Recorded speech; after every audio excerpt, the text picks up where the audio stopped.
Untouchable like I'm MC Hammer. Talk good, but I walk it better. Heads up like it's bad weather. Talk to him, I'm a grown fella, and we turn it up like it's coach shutter. Dogs out cause they wrote the colors. See, life taught me I ain't been turning it up, we figured it out, we turn it around. We blending it up, straight from the ground, yeah, it's going down. Moment of silence, ain't no more sound before we get wild.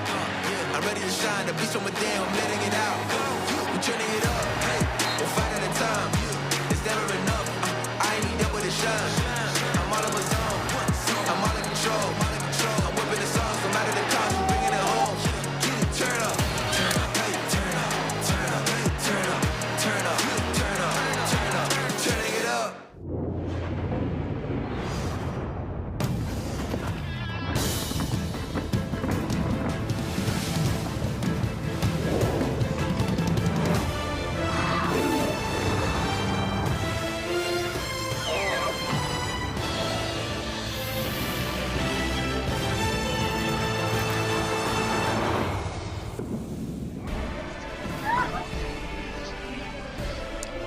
Tiger Cat fans hoping for a massive upset today as the defending champs roll into town. It's the first of 2 games on Hall of Fame Saturday. Hamilton and Winnipeg kick things off with BC and Calgary wrapping up week number 15 in the CFL. Rosella Nelson of Prince Albert, Saskatchewan. This is your chance to win big thanks to Save On Foods. $1 million touchdown to win. If a kickoff is returned for a touchdown, you could win groceries for a year. If 2 kickoffs are returned for touchdowns in this game, you could also win $1 million. Good luck, Rosella. Let's get you over to the guys calling this one. It's Rod Smith and Dwayne Ford. Thank you, Kate. Not just the home of the Ticats, the home of the Canadian Football Hall of Fame. What a great weekend. Celebrating last night the 8 newest members formally inducted at a ceremony here at Tim Hortons Field. The last time the Bombers and Ticats played here was Grey Cup 108, Dwayne, last December. Now, Winnipeg hasn't changed much, still the best in the league right now. A lot of change for Hamilton. They have struggled. They're going back to Dane Evans at starting quarterback, his first action in 3 weeks. Yeah, growing pains obviously through this year for the Hamilton Tiger Cats. A lot of changes to the lineup, but certainly happy to get Dane Evans back as their starting quarterback. He's been battling a shoulder injury, a week on the sidelines, followed by a bye week. He's not 100%, but definitely a little bit better than he felt in his last start versus the Toronto Argonauts. He should provide a boost. Zach Collaros, of course, the CFL's reigning MVP winner of the last 2 Grey Cup championships and having yet another fantastic season in blue and gold.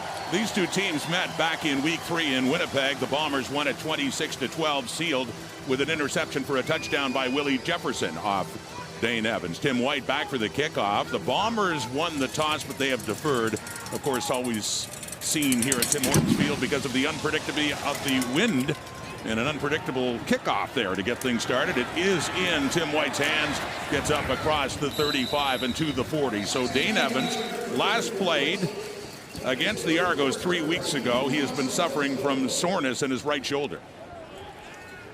Yeah, and for Dane Evans, just the latest challenge in what has been a frustrating year for the Tiger Cats pivot.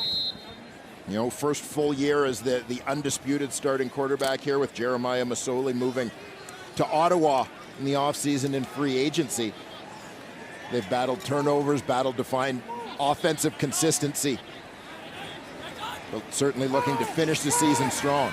And throwing in first down off to the left, the fullback, Felix Garan-Gauthier, going out and getting close to a first down for the Ticats on their first play. Yeah, just looking for a quick hitter here. I suspect the idea of a high percentage play. You see Garan-Gauthier from the left tight end spot, releasing to the flat. Just a quick hitter to let Dane Evans get going. They do get the first down. Evans this time rolling out to the right. Throws on the move, completes it to Tim White, the leading receiver on the Ticats, the leader in the CFL in receptions, and he adds another with his 67th of 2022. And looking for a little misdirection here. You'll see Dane with that reverse pivot out. Strong rolling to his right. Finding his favorite receiver along that sideline. Nice timing. Tim White coming in, Dwayne, 66 catches for 815 yards, and just adds another one there. Back-to-back first downs for the Ticats, and that one, White in the area. Poppy White as well. It falls incomplete. Let's look at that Ticats offense brought to you by Expedia. Yes, the former Edmonton Elk, David Beard, makes his first start at center for Hamilton, acquired via trade a couple of weeks ago. He'll add some experience to that offensive line group. Wes Hill's in for Don Jackson at running back as the Tiger Cats look to shuffle the deck a little bit. We'll add Tyrone Riley in at left tackle on that offensive line, in for Travis Vornkall. So after the incompletion, 2nd and 10 with a whistle blowing, and just as they snap the football. Procedure. Hamilton number 69. 5-yard penalty. Remains 2nd down. On the right tackle, Colin Kelly is announced by the referee Tom Valesi, working his 300th CFL game in this one today in Hamilton. Congratulations to Tom, achieving that milestone. So 2nd and 15 after the procedure call against Kelly. Just across midfield for the Ticats in the first possession of this game. With 4 receivers out to the left, stopping in the waggle, moving around now on this 2nd and 15 play. Lots of time for Evans. Some pressure coming from Willie Jefferson. He does get it away down to the 45. Not nearly close enough for a first down. And going with the wind at their back, a field goal try is coming up. Keep an eye on Willie Jefferson working against Colin Kelly on the right side of your screen. Kelly gets a great first punch to kind of stone him at the line, but then Jefferson, with that quickness, slides inside to flush Dane Evans from the pocket, force that throw. So Seth Small will come on. He's 18 for 21. He is a 58-yarder this season. And he is 2 for 2 from 50 yards plus. This will be a 52-yard try for Seth Small.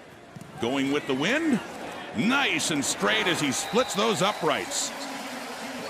Seth Small kicking the first points on the board for the Ticats, who have a lead over the defending Grey Cup champions in the Hall of Fame game.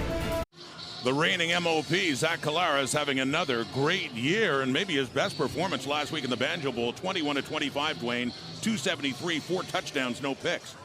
Yeah, and not a surprise at all from Zach Collaros. I mean, this is a guy who, when he's been able to stay healthy, has played at a high level in this league for a long time and really seems to have found this perfect fit in Winnipeg. So on first down, down 3 on the sweep, Rasheed Bailey up across midfield, and a first down right out of the gate for the Blue Bombers on offense.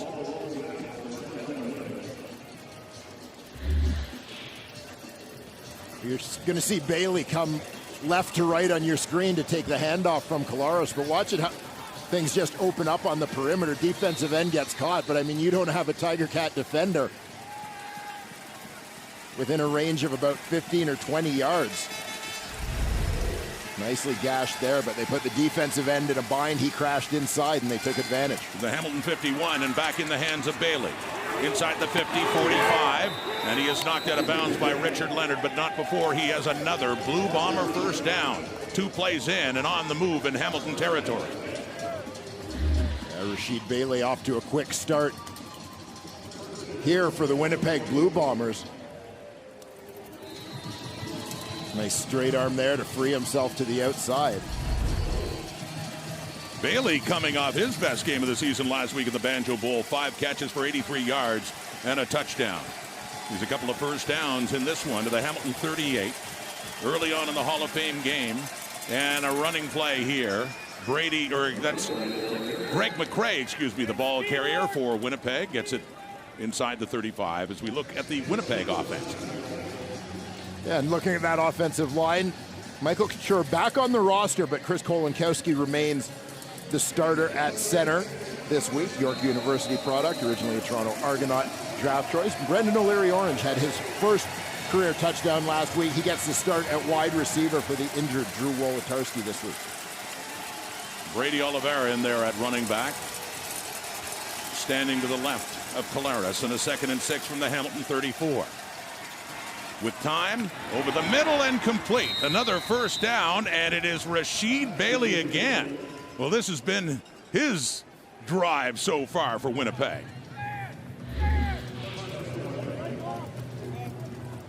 And it starts with the protection from that offensive line, providing Zach Collaros a clean pocket from which to work. And he delivers a strike there. Richard Leonard on his back. Bailey comes up with the grab. Bailey has 3 touches for 47 yards, 3 first downs, 1 running and 2 receiving. And Bombers in business in the red zone. The Hamilton 19, Winnipeg. On the toss now to Oliveira, trying to find the edge, and he does. And Mason Bennett grabs a foot and gets him down, but not before he is close to another Blue Bomber first down. Oliveira and Bennett, former college teammates. So we take a look at this Hamilton Tiger Cat defense. Trey Crawford makes his debut at defensive end, University of Alabama Birmingham product. Kyle Wilson continues to start the weak side linebacker spot for the injured Simone Lawrence. He himself was a game time decision today. And Cariel Brooks, always strong at that boundary halfback spot. He should see his fair share of rookie Dalton Schoen tonight. Short yardage QB Dwayne, Dakota Prukop in to get more than enough. He just needed about 1.5 feet there, so this drive will continue. It will be 1st and goal for Winnipeg, answering back after that Ticats opening field goal. Yeah, Winnipeg just looking so efficient right out of the gate here. You know, they have had some games this season where, you know, I think the argument you would make is that their record at times has been more dominant than their performance, almost as if they've sort of flipped the switch when they needed to get it done in some games. But here they look ready to roll right from the opening kickoff. Impressive drive to open things up for the Blue Bombers. 1st and goal at the Hamilton 8. Collaros taking the handoff, little pump fake, looks into the end zone, touchdown, Nick Dembski. He had 2 touchdowns last week against Saskatchewan, and he adds a TD here very quickly on. Winnipeg marches down the field and finds the end zone. But when you watch this play, you're going to see a quarterback and a receiver who are on the same page. Dembski, the 3 receiver, starts off towards the flat. He sees Collaros on the move. As Collaros slides out, he just slides in a little bit to find open space. Collaros knows exactly where his receiver is going. Drops it in for an easy 6. 7 plays, 70 yards in just over 4 minutes for Winnipeg to take the lead on the 7th touchdown of the season for Winnipeg's Nick Dembski. Mark Leggio on now for the point after try. Dakota Prukop to hold.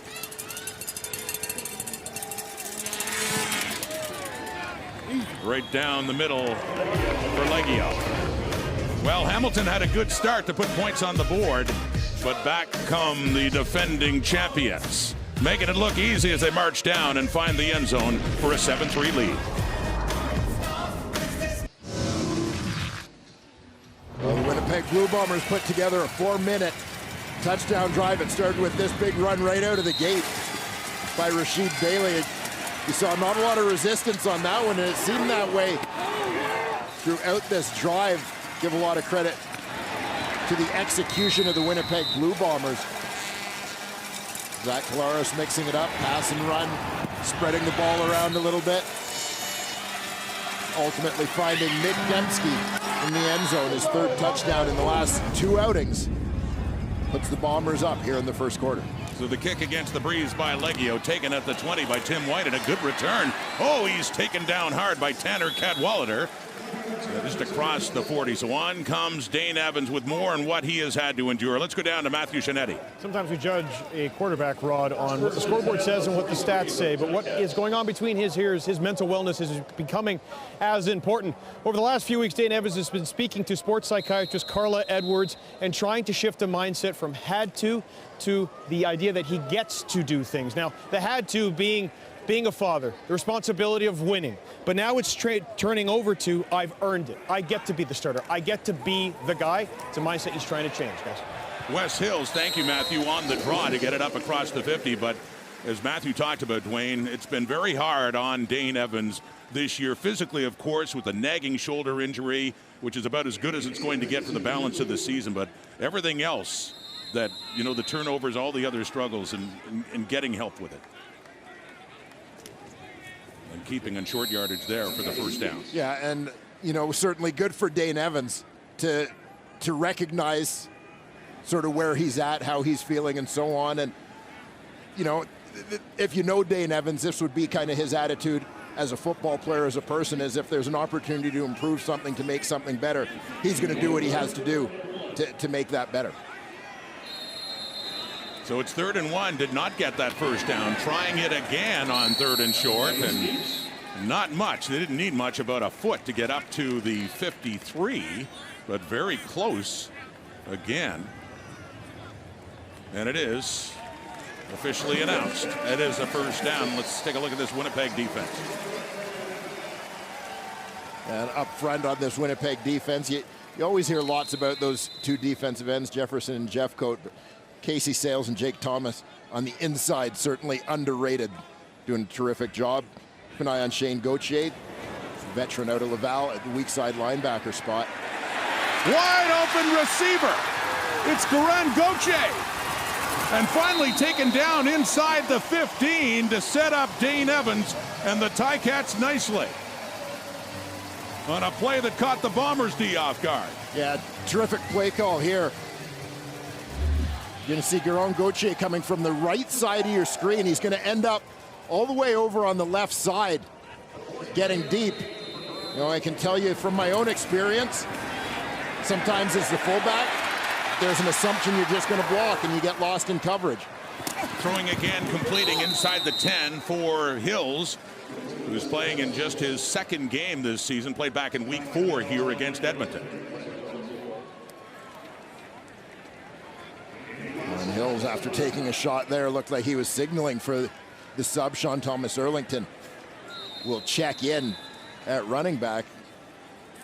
See offensive coordinator Tommy Condell.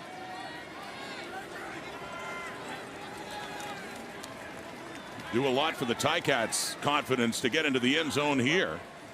Inside the 10 from the 8, Evans. And with time, and takes a look. Has a receiver for the touchdown. The leading receiver of the Ticats, Tim White, as Hamilton answers right back, cashing in to retake the lead.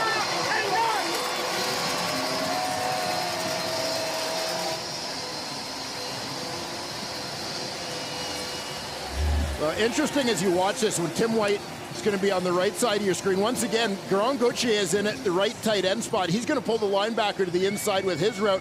Holds him just long enough that he's maybe a little late getting over to come underneath that route by Tim White.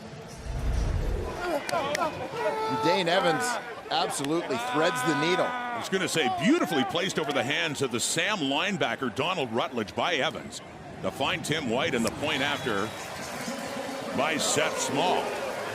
3 possessions in this game, 3 scores, a Hamilton field goal, a Bomber touchdown, and then this. Hamilton gets that lead back. Tim White, 6th touchdown of the season. Take another look back at the touchdown, and I mentioned tight end fullback Felix Karen Gauthier. He's going to run underneath, and that's going to pull the nickel linebacker Donald Rutledge with him. Now Rutledge is reading the eyes of the quarterback. He knows the throw's eventually going back out, but as he moves back out, because he's been delayed, he's kind of been pulled in following that tight end. He's not settled, he's on the move, he's not getting depth to get underneath and help out on that route. Gives Dane Evans those extra couple inches he needs to thread it into Tim White. Janarian Grant on the return to get it up to the 30 for Winnipeg. But yes, that capped off a 6-play, 67-yard drive. Dane Evans and the Ticats in 3 minutes time, and they retake the lead 10-7. So back comes Zach Collaros, who, by the way, has moved ahead of Danny Barrett into 25th all-time in passing yards in the history of the Canadian Football League. Well, congratulations to Zach in a season in which he and the Bombers have quite a collection of milestones they're chasing. Do they ever? We'll certainly talk more about that as this one unfolds. But great response there for the Hamilton Tiger Cats. Now we'll see if Zach can follow up that terrific Winnipeg opening drive. In just his 3rd, Dwayne, return to Hamilton since the Ticats dealt him away. Play action fake. Deep ball. Going for it now and bringing it down. A big catch there by the rookie Dalton Schoen, who's done some spectacular things this season. That sets up Winnipeg in one play inside the Ticat 35. Yeah, and the thing you'll see as this play unfolds, watch it from the right side of your screen. Free safety Tunde Adeleke, he thinks he's got the easy pick. He's playing center field, he's facing the ball, and all of a sudden Dalton Schoen appears. You see Adeleke kind of backing up, just positioning himself to catch the ball. Figuring he's got the INT, and Schoen goes and steals it from him. His 48th catch, 877 yards, Dalton Schoen. What a rookie season that he has had. 10 touchdowns as well for number 83. Dalton Schoen, an absolutely tremendous find for these Winnipeg Blue Bombers. You talk about their receiving core, and we've said it over and over again. In free agency, they lose Kenny Lawler, they lose Darvin Adams. Greg Ellingson goes down, one of the guys they brought in to replace those veteran guys.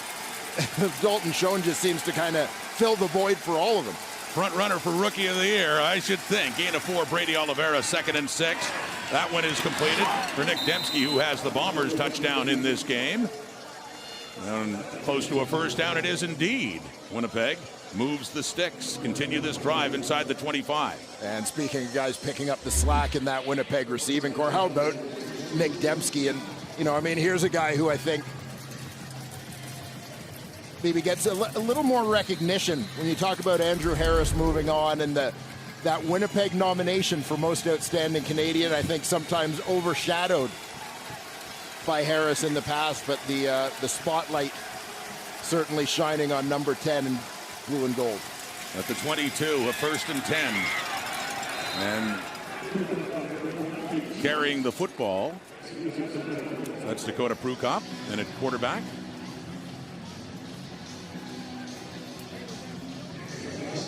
And picks up 4 yards, so a 2nd and 6 as he heads off.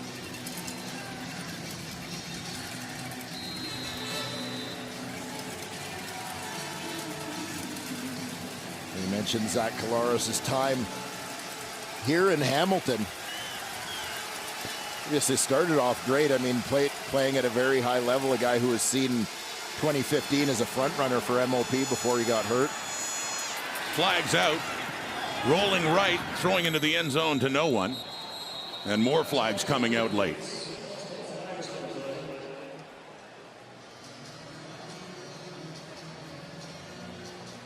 Collaros was a Ticat from 2014 to 2017.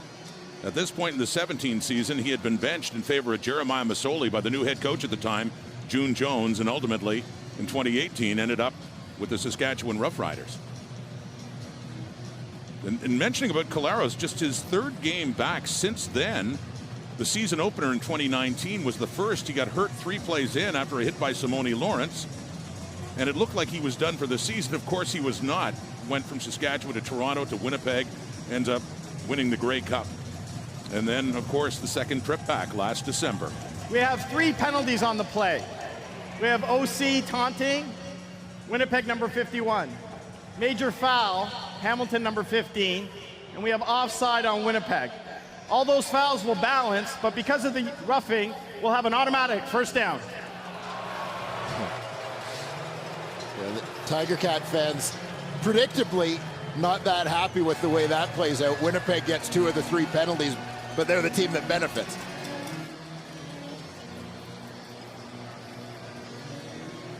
The 1 penalty, major penalty going against Kyle Wilson, and objectionable conduct to Jamarcus Hardrick for the Bombers, and offside as well. So yes, strange development there as they sort out those penalties, and bottom line, it is inside the red zone and a 1st and 10 for Winnipeg. Scoring a touchdown on their first drive. This is their 2nd possession. Wilson filling the spot of all-star Simone Lawrence, who has missed several games now with a knee injury. Wilson himself was a game-time decision for this one. So here we go on first down. The sweep, Janarian Grant puts his head down, gets it inside the 15. So about 3-4 yards for Grant. Janarian Grant, Winnipeg's primary kick returner. Dynamic speed guy. They've got a little bit of a package for him on offense. They've had more touches for ball carriers than they had for receivers so far. 5th different ball carrier for Winnipeg offensively, down to the 15 after that 3-yard carry by Janarian Grant. Big second down for the Tiger Cat defense. Collaros under pressure, gets away from it, dancing around, gets rid of it, and nearly completes it to Dembski. It was a bit high.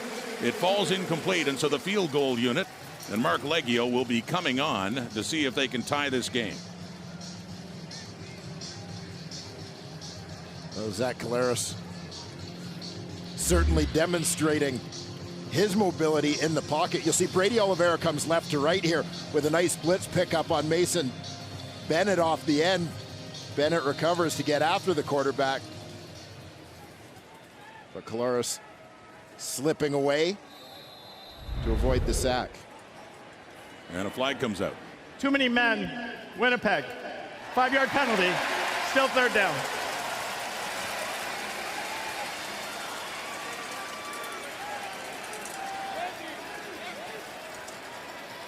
Not a common penalty in field goal formation, so fortunately for the Bombers, at a distance that shouldn't be very troublesome.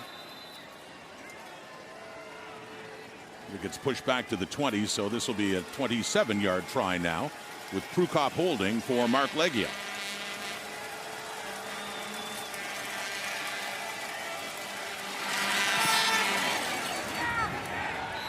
Mark Leggio puts it through. 25 of 29 on the season.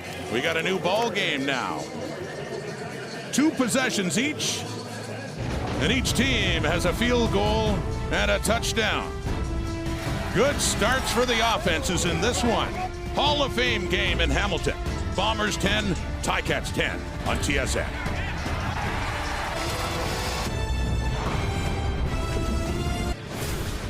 We're through 1 quarter, and a quick quarter it was in this Hall of Fame game, tied at 10. The offenses, 2 possessions each, both going down for touchdowns and field goals, Dwayne. Yeah, things really clicking. Winnipeg doing a nice job in that opening quarter, working against the wind, eating up that time of possession a little bit. So while the score remains even, I think if you're Winnipeg, it's kind of mission accomplished in terms of the way they went about it. You mentioned 5 different ball carriers for Winnipeg. They're trying different ways to run the ball and control that clock. And they're working so confidently, that Bomber offense. Good for Dane Evans and the Ticats and their touchdown answer drive to Tim White. Yeah, and I thought that was big because to me, from a Hamilton perspective, I thought the Winnipeg touchdown was almost demoralizing in a way, because they just seemed to do what they wanted, seemed to impose their will on their opening drive, and for Hamilton to come back and essentially do the same thing back to the Bombers was big. And so we start the second quarter. Hamilton football and Dane Evans. Out of shotgun, throwing to the right, and he completes it too. First catch of the day for Stephen Dunbar. Right around the first down mark, has enough to give the Ticats a first down. Keep an eye, Stephen Dunbar lined up out wide. On this one, you see him driving deep. So use that speed and the respect that it buys to drive the defender off and work back towards your quarterback. Hamilton goes to the ground on that first down play after the catch by Dunbar. It was Wes Hills on the run for 4 yards, so a 2nd and 6 coming up. Last possession after Winnipeg had pulled ahead. Evans marched them down, some big plays. Felix Garan-Gauthier, the fullback. A Tim White touchdown. And that one is into the hands of Lamar Durant for his first catch of this game, and another Hamilton first down. Impressive by this Ticat offense so far today. And you see once again, good timing. Tyrone Riley, left tackle, working against Jackson Jeffcoat. On that one, Durant certainly the guy the Tiger Cats want to get involved early. See if they can get him going. Setting up a screen to Garan-Gauthier. He's gotten his touches in this game. The big Hamilton fullback gets it down. Some hard running from Garan-Gauthier inside the 35. Well, without combing through the stats, I'm going to suggest that Félix Gaudreau-Gauthier has probably already achieved a career high for most touches in a game. Laval product, second-year man, getting a bigger opportunity to play. The departure of Nikola Kalinic in the off-season. Injury to Jake Burt. And the Winnipeg 34. And that one is incomplete. Hobbling Tim White for a moment. Had a touchdown in the first quarter. Yeah, White looking a little shaken up here.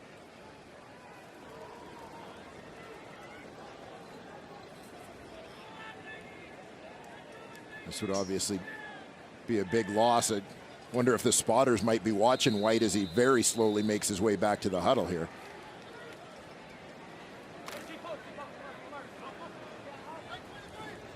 There's a couple of catches in this game, including that touchdown grab. Second down. All offense so far in this game. Both teams, lots of time. Evans. Oh, and a receiver. He had Durant, and the other number one, Dietrich Nichols, was right on him, and it falls incomplete. Yeah, terrific coverage there provided by Dietrich Nichols. How about the protection on this one? Dane Evans with all sorts of time there, but coverage forces him to hold on to that one for a long time. So Seth Small is coming out again, and this time against the breeze here at Tim Hortons Field. He had a 52-yarder with the wind in the first quarter. This one to be put down at about the Winnipeg 41. For the lead again. Deadly accurate. Lots of distance. Seth Small is 2 for 2. The late Keith Evans, inducted into the Hall of Fame. Matthew Shinetti will speak with his wife coming up here in Hamilton on TSN. Among the 8 new inductees, the late Keith Evans, and look at the contribution he made to amateur football in Calgary. Sadly, not living to see this day. His wife here and joining Matthew Shinetti.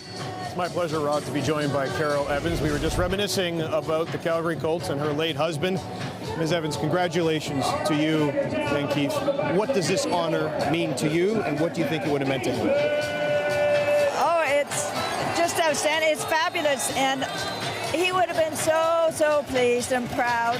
He worked so hard with the Calgary Colts, and it's quite an honor for me, and I'm sorry that Keith's not here to recognize it. What was it about Canadian junior football that was so important to him that he spent all those decades in Calgary with the Colts? Oh, it was the young men, young boys. They were from 17 to 22, and he helped so many boys. And they have grown up to be very wonderful football players or went on to be engineers, their careers. But that was his life with the boys, and he really loved them dearly. Thank you for this, and congratulations again. Thank you so much. Lovely being here. Thank you, Matthew and Carol. And this happened. Zach Collaros faced some pressure. Malik Carney coming in, and look what Carney does, Dwayne. Well, it's kind of crazy when you think about the world of Hamilton Tiger Cat defensive ends, right? A year where you lose Jagarrett Davis and Lorenzo Malden in free agency. Julian Hauser goes down. You know, Mason Bennett and Malik Carney coming off the edges, and Carney delivers the biggest play of the game right here. He forces the fumble, and then he takes it in for the touchdown. And the biggest play defensively in this game for either team, and this is given the 10-point lead now to the Ticats over the favored Blue Bombers. Yeah, and you saw Carney just getting a piece of that as Collaros had the ball up to throw, gets the left hand on it to tip it out of there. The bounce comes right to him. Sack, scoop, score for number 93, Malik Carney.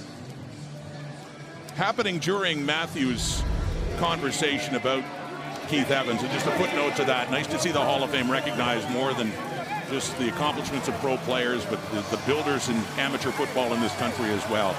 Just to talk about that a bit as well. But Malik Carney celebrating now a touchdown that has put Hamilton in command at this point in time. A big one there. You need all the help you can get against the juggernaut that is the Winnipeg Blue Bombers. So if you get some points from your defense, take it. Alden Darby in there on Janarian Grant on his return as he gets it up to the 35. So back comes Collaros. He was just on the field. Had 5 receivers to the right on that play when Carney got to him. And a rare misstep for Winnipeg's offense now as they find themselves in a 10-point hole. They're certainly looking to respond, but as you alluded to, not often in this 2022 season have the Winnipeg Blue Bombers found themselves trailing by 2 scores. So we'll see how the defending champs respond. Collaros tossing it over and completing it too and getting it up close to the 50-yard line. And that is Brendan O'Leary Orange. Dwayne talked about it last week. Got his first touchdown in the Banjo Bowl against Saskatchewan. Yeah, O'Leary Orange, University of Nevada product. Big target, about 6'4". He draws into the lineup. Draws in because of the injury last week, the knee injury to Drew Wolotarski, who Collaros had called his security blanket. One of the receivers, regulars in Winnipeg, O'Leary Orange, taking that spot. And look at the work here by Brady Oliveira to keep his feet and get another Winnipeg first down. So yes, this offense responding so far as they get into Hamilton territory close to the 45. Yeah, you'll see terrific second effort here from Brady Oliveira, starting off to the right of his quarterback. Sees that lane to bend it back, fighting through a couple of arm tackles. I mentioned it earlier. Fun to see he and Mason Bennett going head-to-head. Teammates, both Winnipeg natives, but teammates at the University of North Dakota. And Oliveira that time is taken down by Big Ted Laurent. Not much doing for Oliveira that time.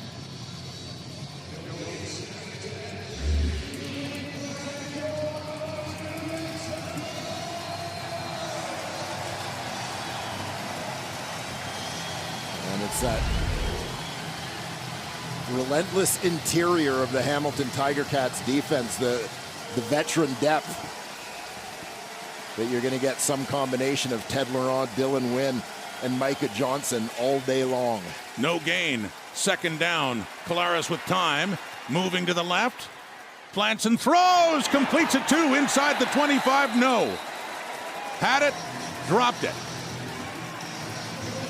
Dalton Schoen couldn't hang on. A terrific adjustment to the ball in the air by Schoen. He demonstrates nice body control here. Kind of contorting in the air, reaching back over the defender to get it. But he did not survive contact with the ground. Great effort, though. But I know the great effort doesn't count that time. Unfortunately, you don't get rewarded for effort. Not always, I should say. Mark Leggio. We now have a punt in this game after the offenses, and in one case the defense went through to score. That one will lead to points as well. 1 point on as it heads into the end zone. David Unger just takes a knee. So down to a 9-point Ticat lead. They have the football here in Hamilton. This was the last time the Winnipeg Blue Bombers were here in Hamilton. Grey Cup 108 last December. That close for the victory. Jeremiah Masoli looking for Jalen Acklin, broken up by Dietrich Nichols. Then this in overtime. The Ticats needed to score. Instead, it was deflected. It ended up in the hands of Kyrie Wilson. And with that, the Bombers clinched their second straight Grey Cup championship. And taking on some rare air when you look at dynasties in the history of the Canadian Football League. Only Montreal in this century Won back-to-back 09 and 10, and then the Bombers in 19 and 21. Dane Evans going to work. 9-point lead. Wide open receiver Tim White.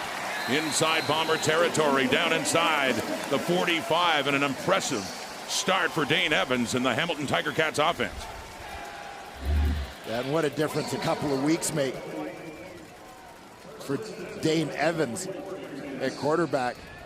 Tim White appears to have certainly recovered from looking a little bit groggy moments ago, but just the confidence with which Dane Evans is sort of stepping up and throwing that football, that time with the pocket.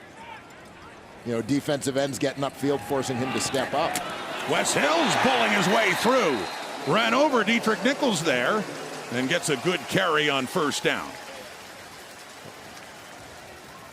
Yeah, a little BYOB for Wes Hills. Be your own blocker. He gets through to the secondary. Nichols came in a little high against a bigger guy and paid the price. Leading to a 2nd and 2 after the 8-yard carry by Hills. Back to Hills. Tries to break it out right, and he actually was able to slide through for a couple more yards. Needed to get it down to about the 34, and he just got enough. Another first down for the Tiger Cats. This one courtesy the running of Hills.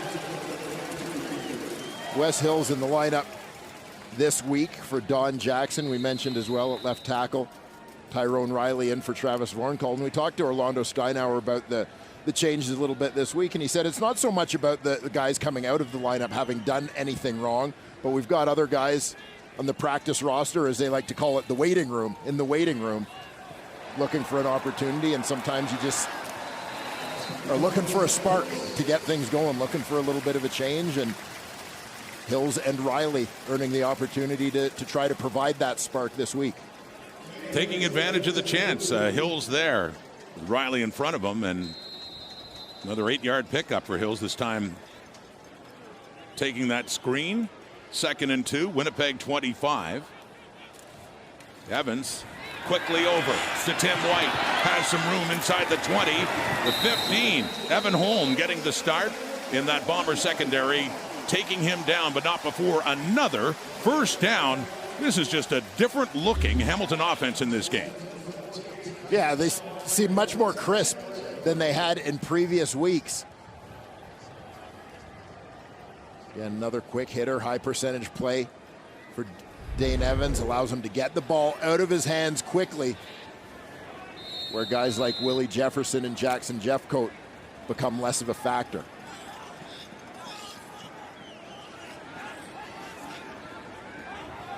Jamie Newman in at quarterback for the Ticats.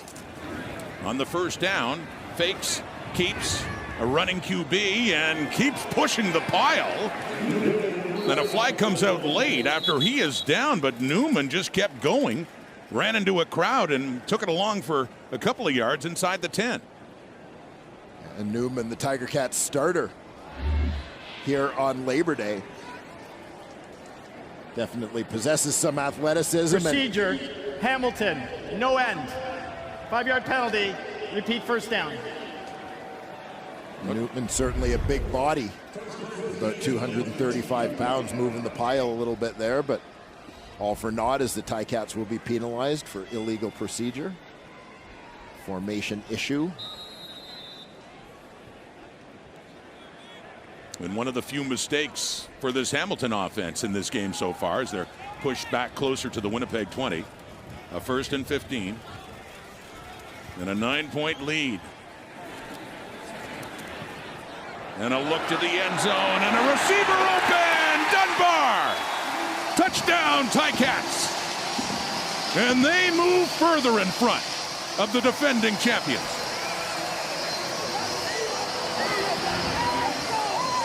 And this throw for me shows something that I thought was missing from Dane Evans in his last start, just as that shoulder injury impacted his confidence, but just the certainty with which he makes his read and delivers the football. There's kind of no doubt about whether the ball can get there, no hesitation to make that throw. You could see that time right away as soon as he saw Dunbar's release. he was clear about where the ball was going. He put it up there perfectly. Dunbar goes and gets it for another Ticat touchdown. Another scoring drive. Every drive for Hamilton's offense has ended up in points. That time, 7 plays, 70 yards. In just under 4 minutes, and a touchdown for Stephen Dunbar. With the point after there from Seth Small for Dunbar, his 6th touchdown of the season, his first one since week 8. Must be sweet given the team he's up against. For Dane Evans too. 27-11, Ticats lead. Another touchdown drive for the Hamilton Tiger Cats. This is the most impressive we've seen this offense look all season, Glenn. Yeah, they've been terrific. Tim White doing his thing. Wes Hill's trying to provide a little bit of a spark in that ground game. But the key guy, to me, is the guy pulling the trigger, Dane Evans. He looks like Dane Evans today. He really does. Simply put. The Dane Evans we got used to seeing back in 2019 after Jeremiah Masoli got hurt and he got a chance to play, and last year as well in the Eastern Final, especially off the bench. So it's in the hands of Janarian Grant now. The Bombers in a hole that they're not used to as he is taken down. And Winnipeg come on an offense again. Another one of the inductees, the late Dick Thornton, who died back in 2014. Tricky Dick, as they called him. He played for both Winnipeg and the Argos, primarily as a defensive back. With more, let's go to Matthew Shinetti. Rod, I'm so pleased to be joined by Rick Thornton, Tricky Dick's son. I was just saying that I had the pleasure to meet your father back around 11, 12 years ago when he was up honoring that 71-72 Argos team. Your father did so much in this league, played on both sides of the ball, won a Grey Cup, scored touchdowns in a bunch of different ways, was part of that legendary Argos team. What do you think his lasting legacy is in the CFL? I just think he had a unique ability to play all the positions at an all-star level. You know, all the great ones could do it at one position, but my father could do it offense, defense, quarterback, special teams. Now, we were saying up in the booth that your father was part of those Bombers and Ticat legendary Grey Cups. Again, a part of those legendary Argos teams alongside Joe Theismann. What was the memory that mattered most to him? You know, what mattered most to my dad was this, the atmosphere, making a big play in front of a crowd like this, and just the game, the CFL game. Thank you. Congratulations to you and your family. Amazing. Thank you. Thank you. Terrific, Matthew, and nice to see another one of the legends of the Canadian Football League, Dick Thornton, honored with induction last night. 2nd and 9, Caleros over the middle, complete to Dalton Schoen. And a big play again by the Bombers, getting it across midfield. With that, the 3-minute warning. Every possession has led to at least a point in this game, even a punt single by Winnipeg. But they're in a hole, but they're moving. A few minutes left till halftime.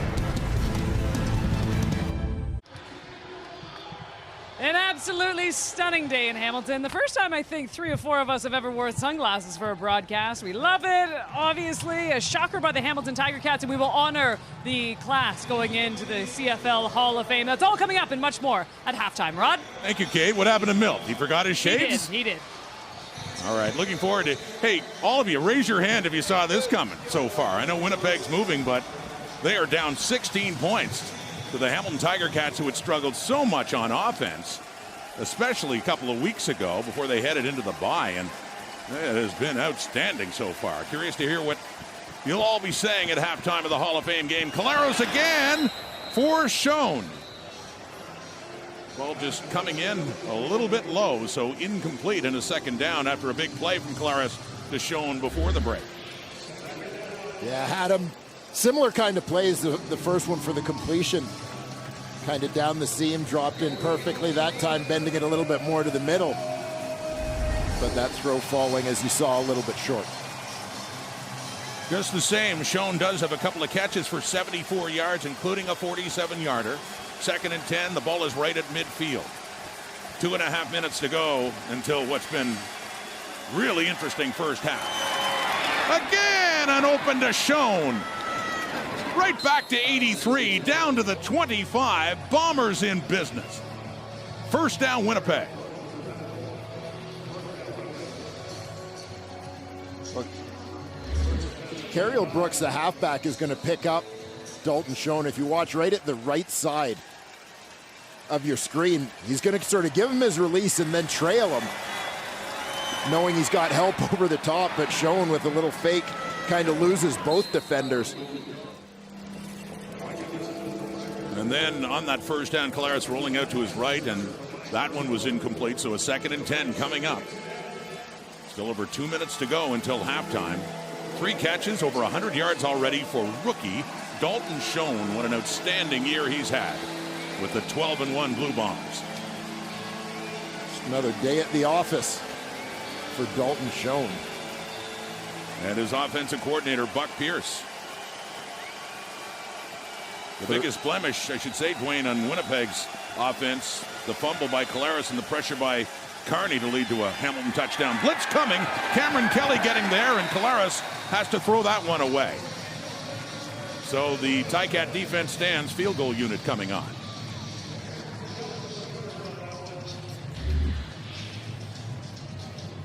You see Cameron Kelly kind of initially lining up as a free safety deep in the middle. He's going to sneak up, time this one up. Linebacker eats up the block of the running back, keeping him free. Deliver that hit on Zach Collaros. So Mark Leggio, product of Western, coming on 1 for 1. He had a 27-yarder earlier. This one, the put down by Prukop at about the 32.5. For Leggio, and nearly blocked, but a perfect kick to put 3 more on the board for Winnipeg in this high-scoring first half, 27-14. And the CFL on TSN will continue later today, part 2 of the doubleheader. This is interesting. BC Lions, 2 straight losses, an 8-3 record. Calgary Stampeders, big win in Edmonton, back-to-back, in fact, and they're 8-4, so for 2nd place in the West, and the first of back-to-back between those two. Looking forward to that one as well, coming up at McMahon Stadium, part 2 of the Saturday doubleheader in the CFL on TSN. What a game we have going here, though. Late in the first half, and the Tiger Cats surprising, especially on offense. They have had a defensive touchdown too, but they lead Winnipeg by 13, and they have the ball. Dane Evans, 13 of 16 for 182, 2 touchdowns, no picks. Throwing off to the right, wide open receiver, it's Dunbar. His last catch was a touchdown.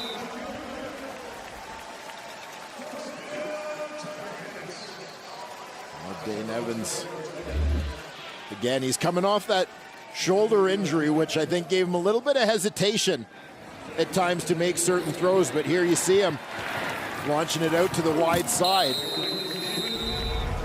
Stephen Dunbar, the recipient of a touchdown pass from Evans earlier in this quarter. And what's so important for Evans, I would think, in his confidence, no turnovers so far in this game. He's turned it over more than any other player in the league this season. Deep ball, wide open, it continues. Touchdown, Keandre Smith. First touchdown in the young career of that man from Guelph. Yeah, the former Guelph Griffin, son of former Argonaut defensive back Adrian Smith. 37th overall pick in the 2022 CFL draft. He has been one of the pleasant surprises of this draft class, making his way into the starting lineup for this Ticats team. Coming up huge here. And both father and son have scored a touchdown in Hamilton. His dad, Adrian, that you talked about, had a pick-6 in the Grey Cup in Hamilton for the Argos back in 1996. Different positions, but like father, like son in that regard. Proud moment, Keandre Smith, who's hanging on to that football in the point after. What a stunning afternoon it has been in Hamilton so far. A 20-point lead for the Tiger Cats. And Keandre's lined up out wide on this one. Trips into the boundary. He's just taking that outside release and going. Winston Rose maybe gets caught peeking in the backfield and lets the rookie run by him. Punctuates that with the backflip. And Dane Evans thrilled with that one. Shout out Simba, number 85. Young Simba. Come on, man. Come on, man. 2 weeks ago in the Argos game for Hamilton, Hamilton's last game, they had 253 net yards. In this game, so far, they have 277, and we're not even at halftime. Night and day for the Hamilton Tiger Cats. And every possession by the Ticat offense 2 weeks ago was either a punt or a turnover. Their points came off a defensive touchdown, which they also have in this game. What a difference. Janarian Grant trying to get the momentum swinging back Winnipeg's way. A good return up across the 40. But the Bombers find themselves in a hole that is just completely unfamiliar in 2022.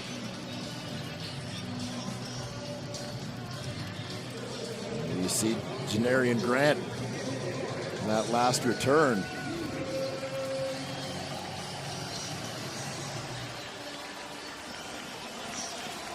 How about the reaction of the Hamilton Tiger Cat bench? You know, they all know that Dane Evans has been probably his own harshest critic as he's gone through a bit of a tough time. And they're right there to pick him up and celebrate with him as things are going better today. And how often have we seen it when one unit really gets it going, the other gets fired up? Seeing that from the Tiger Cats defense, too.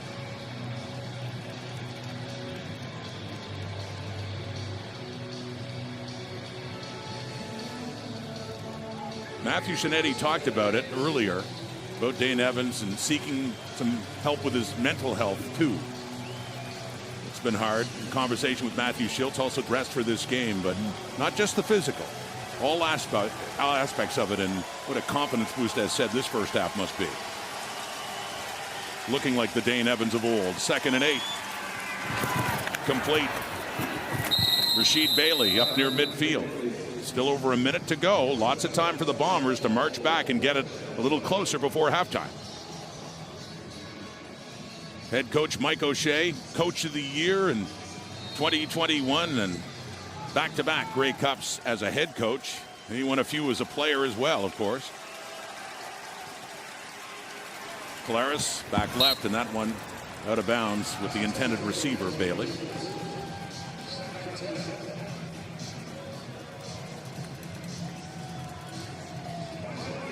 You see defensive coordinator Mark Washington calling the signals. Or just having a hell of a good time. Tough to say. Either he's calling signals or he's just happy right now. Could be both. Although it isn't like Hamilton's defense hasn't been tested. Winnipeg does have 14 on the board, but boy, they've been getting pressure. Mason Bennett in that time.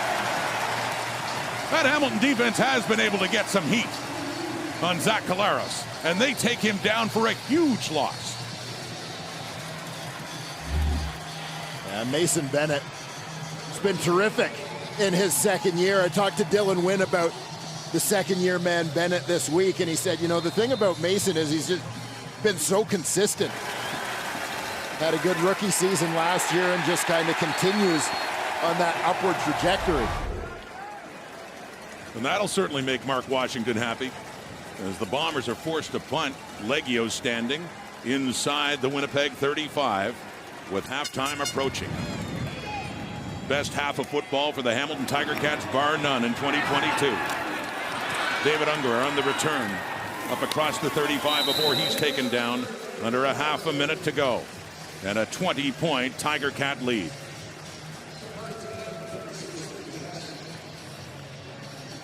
You see defensive coordinator Richie Hall of the Winnipeg Blue Bombers. You know, and this has been a dominant unit this year. Tops in the league, limiting opponents to just 19 points a game. Hamilton with 34 here on the board today. Now a defensive touchdown included in that.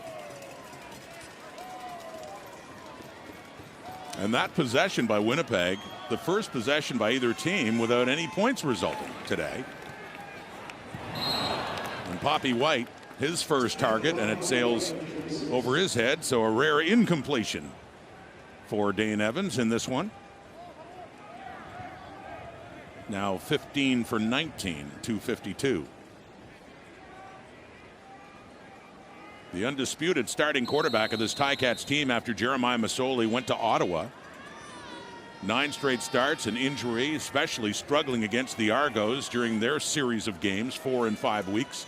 Matthew Schultz came on. He got hurt. Jamie Newman started their last game. Back to Evans, and what a game so far. And Wes Hills had a pretty productive first half as he puts his head down, tries to push it up for a gain of about 4. And not much there. The Ticats kind of play it safe on that second down, going with the draw to Hills.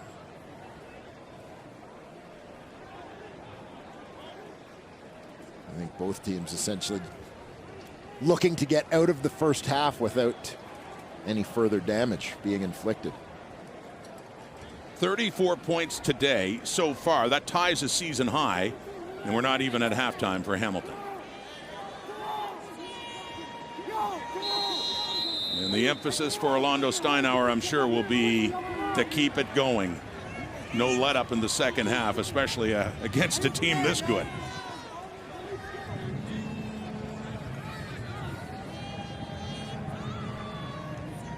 Tunde Adeleke back in the punter spot in this 3rd and 6 to take a knee with zeros on the clock.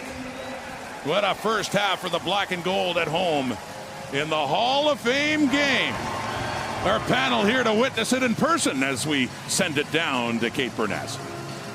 All right, Rod, alongside David Sanchez, Matt Dunnigan, Milt Stiegel, and you said it best, Rod. That was by far the best half of football by the Hamilton Tiger Cats that they have played all season long.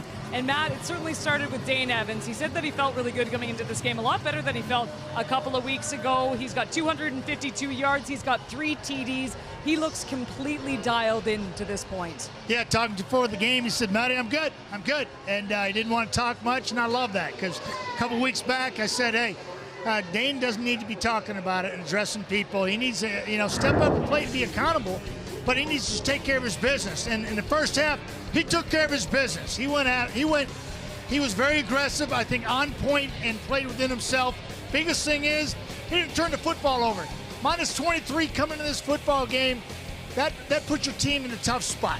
When you turn the ball over as much as they have, and the shoes on the other foot right now. Defense is getting in Zach Claris's face. He's uncomfortable, and Dane Evans is playing pitch and catch with receivers. To me, it's a difference, fellas, in this football game. He's taking care of the football and being aggressive offensively. Yeah, I think Dane's got to be pretty happy with his offensive coordinator right now. Tommy Condell has had Richie Hall and this Bombers defense totally off kilter. You look at the screen game. We've seen wide receiver screens. We've seen running back screens. We've seen them outnumbered in the perimeter, getting the ball out quickly. I really love the game plan. Evidently, they had the time to go through it, and I think they feel pretty good about what they've dialed up for Dane. And to your point, Dane's executing it. If you haven't been watching the CFL, if you watch that first half, you're going to ask yourself, who's 12-1 and who's 3-9? Is Winnipeg 3-9? But, those Hamilton Tiger Cats, you talk about that offense, they did a great job. And I think when that defense saw the way that offense was playing, they started feeding off of it. They've been putting pressure on Zach all game, and they took advantage of those turnovers right here, the fumble and recovery and going for a touchdown. And when you're playing against a team as good as Winnipeg, when you get these opportunities, you have to take full advantage of them. And they've done that so far in the first half. But the one thing I'll say about these Winnipeg Blue Bombers is we've been on the half, and even though they were down, there was no panic. There was no one screaming. There was no one throwing helmets, pointing fingers. They were all nice and calm. Not saying they're going to come back, but it's a reason why they're 12-1 and they're able to maintain what they're doing. They better start panicking now. They better start panicking. About to get blown out. We know that there's certainly going to be some adjustments. Obviously, Kalaros and Dalton Schoen working a lot in that half, but we're waiting for the Hall of Famers to get on the field. We will celebrate them coming up next. Kalaris taking the handoff, little pump fake, looks into the end zone, touchdown. Nick Dembski, the leading receiver of the Ticats. Tim White as Hamilton answers right back. Zach Collaros face some pressure. Malik Carney coming in. Need all the help you can get against the juggernaut that is the Winnipeg Blue Bombers.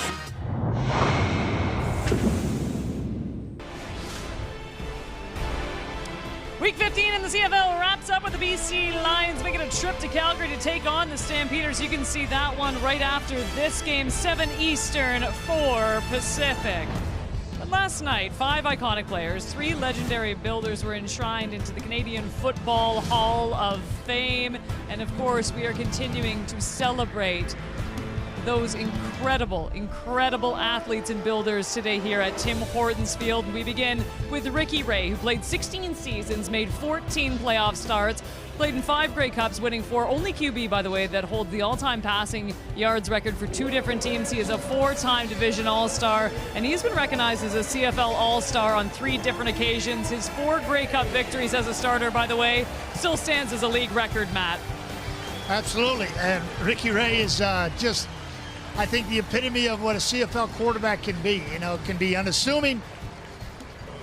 Dave Ritchie, one of 10 head coaches in CFL history with 100-plus wins. He is 7th all-time with 108. When I think of Dave Ritchie, yes, he was my coach for 5 years, but when I think of Dave Ritchie, I think of family. And you talk to any player who played under Dave Ritchie, he always created an atmosphere that was more than just a team.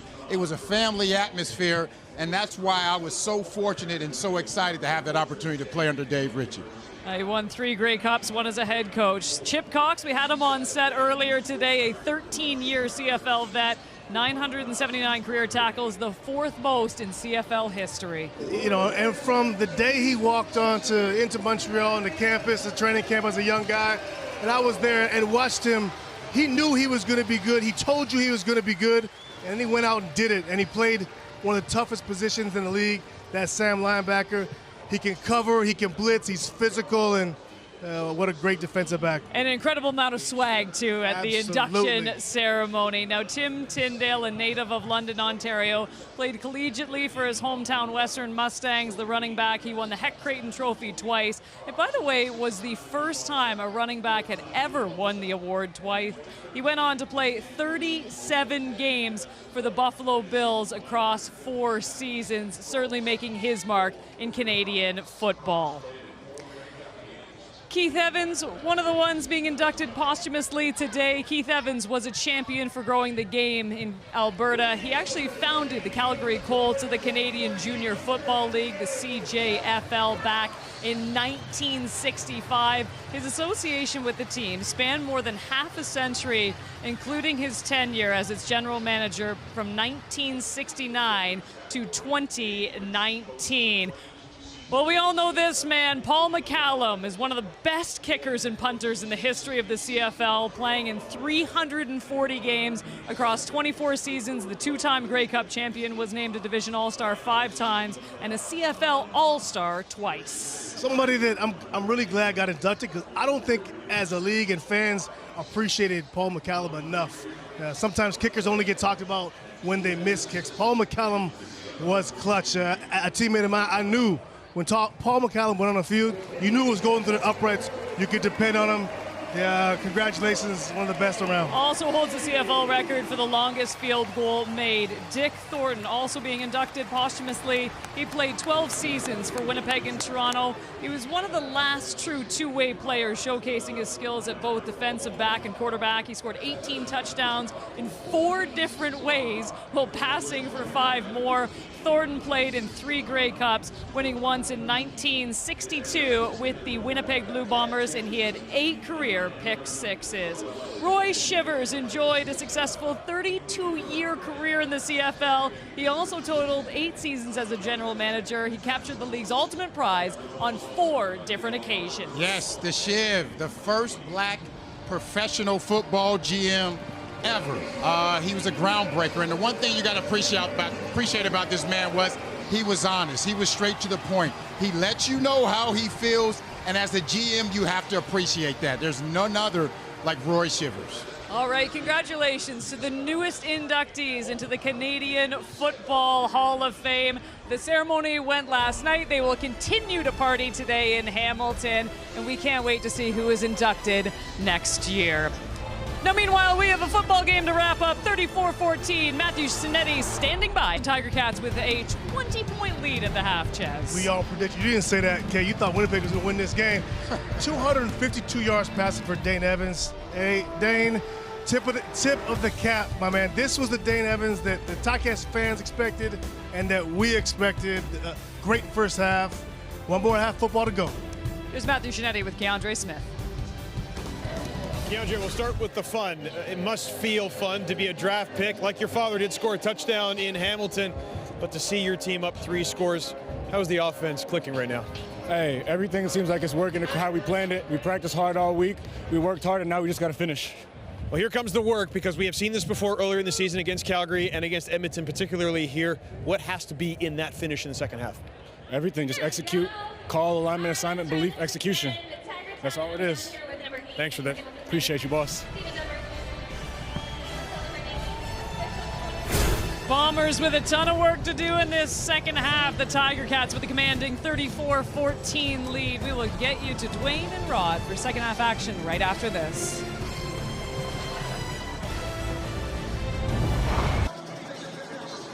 Halftime in Hamilton, a stunning first half that sees the Ticats lead the Bombers by 20 points. Here's Matthew Cinetti now with Winnipeg receiver Dalton Schoen.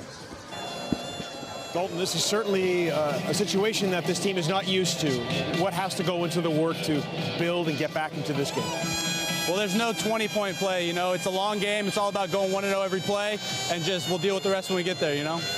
What kind of trust are you building with Zach Collaros where anytime, any situation, I'm standing alongside Matt Dunnigan on the sidelines, he throws up a ball that Dunnigan's saying, maybe in that situation you don't want to do it, but Zach Collaros has the trust in you to get that ball. I think Zach has the trust in our whole team that we're going to go up there, we're going to make plays, we're not going to leave him out to dry. You know, we trust everyone on this team. Thanks for this. Thank you. And to make things a little more daunting for the Bombers, their great defensive end Jackson Jeffcoat is out of this game now with a lower body injury. I'm told from Matthew, Janarian Grant back in the north end zone to receive the ball. Tyrell Ford as well. So Winnipeg gets the ball to start the second half, and they were down by 20 points in the hands of Janarian Grant. And off to the left, tiptoeing down the sidelines before heading out, and a flag coming out as well. As does Zach Collaros. In that first half, 10 of 16 for 174 yards. One touchdown. Return, holding. Winnipeg, 0-0.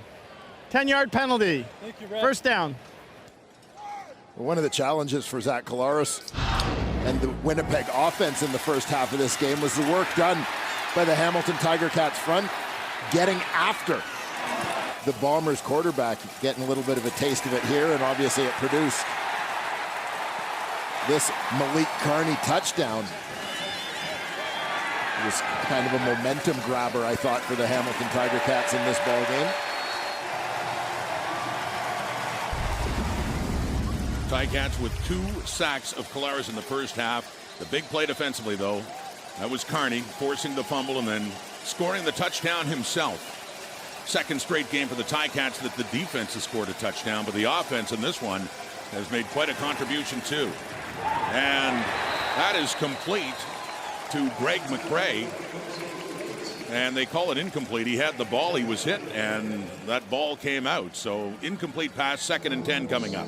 Yeah, and you can, from up above, kind of see this one coming in slow motion as the nickel backer, Cameron Kelly, was sneaking up on McRae. As he was focused on the ball, Kelly arrives to separate Pigskin from receiver. Collaros started this game 8 for 10, 2 for 7 since then. From the Winnipeg 13, the blitz is coming. He gets it away. He was hit. He completes the pass, though, to Nick Dembski, who has a touchdown in this one, and a first down, some breathing space for that Blue Bomber offense. Yeah, big completion there for Zach Collaros after being backed up in his own end. Penalty on that that kickoff return. The pressure from the edge, but Dembski wide open along that sideline. Zach stands in to find him. Up to the 33 now on that gain of 20. First down Winnipeg. On the ground, Brady Oliveira finds a hole and works his way through it. Great run by Oliveira to get across the Winnipeg 50 closer to midfield, and another Bomber first down, a gain of 17 yards, Oliveira. Yeah, a couple of nice cuts there from the Winnipeg running back. Third-year man, Brady Oliveira. Get into a 6 offensive lineman look. Michael Couture in as the tight end this week. Great cutback at second level, though, off the Dembski block. Up to the 50 now. First possession, second half. Bombers down 3 scores. Complete. Brendan O'Leary-Orange is the one who has it. Getting the start in place of the injured Drew Wolotarski, and that is his second catch of this game. We saw Keandre Smith, the number 37 overall pick in this year's draft, with a touchdown in the first half for Hamilton. Brendan O'Leary-Orange, chosen 37th overall back in 2020 by the Bombers. He had his first career touchdown, as we mentioned last week. With Keandre Smith getting his here in his home field in the first half. Part of those 34 points by Hamilton. To the Ticat 49, Bombers on the move now. Collaros with time, and he completes it to O'Leary-Orange again. So back-to-back, Brendan O'Leary-Orange, and another Winnipeg first down. See O'Leary-Orange working from the outside here for that quad set, kind of trailing. Inside receivers pushing deep to clear a little bit of space for him to work underneath. You mentioned Keandre Smith. We talked about him having a father that played for the Argos. Brendan O'Leary-Orange had a father who played for the Argos too, a running back, Doyle Orange, back in the 70s. To Dembski. On the run, Nick Dembski. And eludes a tackle, and he gets it just inside the 30 to set up a second down now on about 5.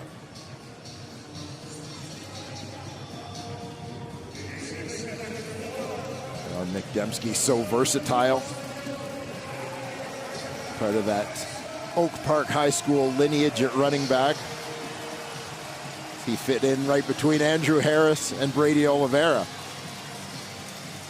for that program, becoming a receiver during his time at the University of Manitoba under Brian Doby. And Dakota Prukop has come in at quarterback for Zach Collaros now. On this second down and 5. Prukop keeps Kyle Wilson among those Ticats to deny him and force the Bombers into a field goal situation in this first possession for them in this half. Third down coming up. Mark Leggio coming on. And there you see the Bombers offensive coordinator, Buck Pierce, longtime CFL quarterback. Doing a terrific job in his role as OC. He succeeded Paul LaPolice in that position. So Prukop stays on as the holder for Mark Leggio. The ball to be put down for Leggio at the 36. 2 for 2 in this game. And there's 3 more. Cuts the lead in half. 34-17. Oh, what a great coach he was. Among the many greats who played for him was Milt Stegall. To talk about Hall of Famer Dave Ritchie when we come back here in the Hall of Fame game of the CFL on TSN. Another new member of the Canadian Football Hall of Fame. What a great coach Dave Ritchie was. Had some excellent years in Winnipeg, and among his star players, our new sideline reporter for one interview. Let's go down to Milt Stegall. Yeah, thank you, Rod. Well, I'm sitting here with one of my favorite people, not only my favorite coach, but one of my favorite people in the world. And I'm going to preference this interview, Coach Ritchie, with letting you know we only have so much time, and I want to get a couple of questions in, so let's be quick with your answers. First of all, what have these last 2 days meant for you, Coach? Fantastic. Knowing that you're in the Hall of Fame and me and just getting in. I know I was going to talk to you, and now you really got to talk to me. You shrugged me off your program all the time. So it's really been, it's great. one of the greatest receivers I ever had. Well, thank you for that, Coach. And also, I always talk about how you created a family atmosphere. It was more than the team. It was a family atmosphere. You and your wonderful wife, Sharon. Was that very important to you to make sure there was a family atmosphere within your teams? I believe because when I came through collegiate football, it was a little bit different. You didn't even get to know the coaches. And I wanted to be able to have the players come into my office, shut the door, and if they wanted to talk, let them talk. Not that they may get what they wanted, but I'll tell you what, by that way you kept honesty in the locker room. And then we had great leaders like yourself and all of our quarterbacks we have had, and the defensive guys. They were all Looney Tunes like I was, right. So everything was okay, you know? Right. We walked around the locker room like 48 nuts. Right. Well, Coach, it's always great to talk to you. Congratulations. Miami of Ohio over UC, and thanks a lot, and go Miami.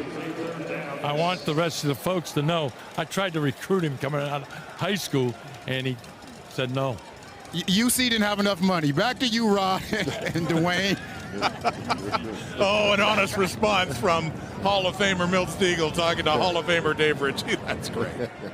Absolutely fantastic. And yeah, big congratulations to Dave Ritchie. I never had the opportunity to play for him, but did get the chance to get to know him a little bit over the course of my career, both playing and broadcasting. And, you know, I can't echo Milt's sentiments enough. Absolutely one of the class acts and great people in the Canadian Football League. And while Milt was talking to him, an oddity in this game, Hamilton was forced to punt Michael Domagala. So that's the first time that's happened. Winnipeg football. Congratulations, Coach. Hall of Famer Dave Ritchie. Well, on TSN and CTV. Don't miss the biggest plays with NFL Red Zone, by the way, available on tsn.ca and the TSN app. CFL side, and quite a game we have going. Part one of a doubleheader. Later, it's BC at Calgary, but we got Hamilton leading by 17. Bombers get the ball back here in this half. Intercepted, Jamal Roll. Second straight week for a pick by Roll. And that snuffs out the Bombers in a hurry as a difficult day continues for Zach Collaros. And a late flag coming out after the play was done.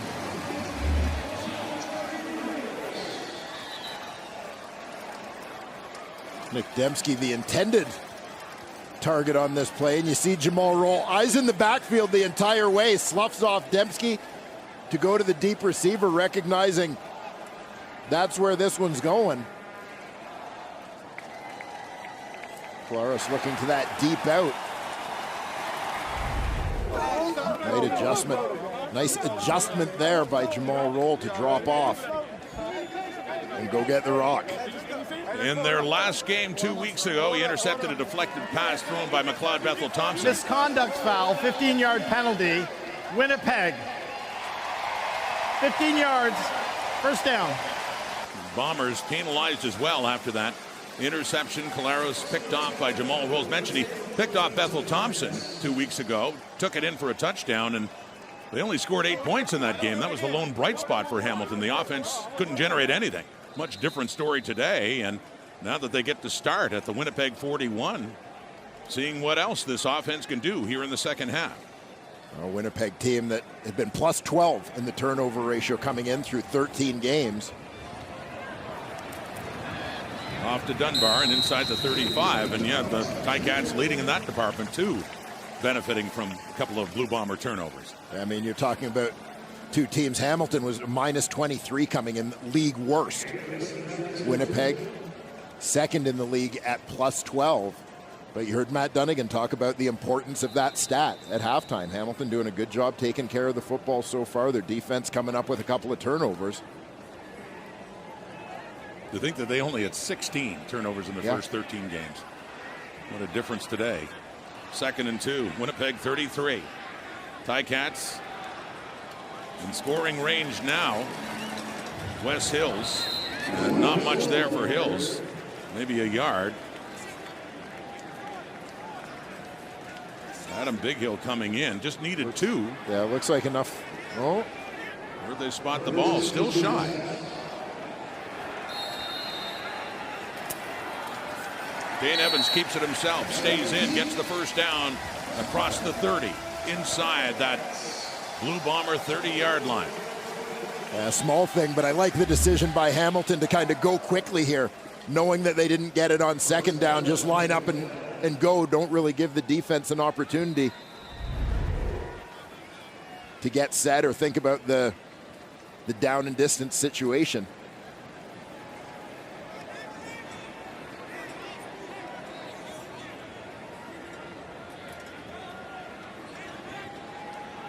First down.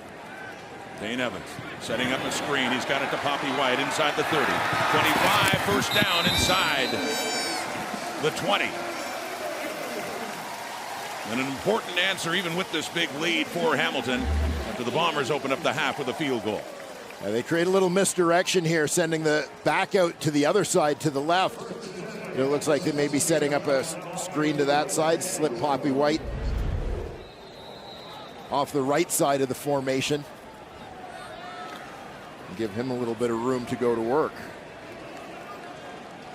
Sean Thomas Erlington, the running back.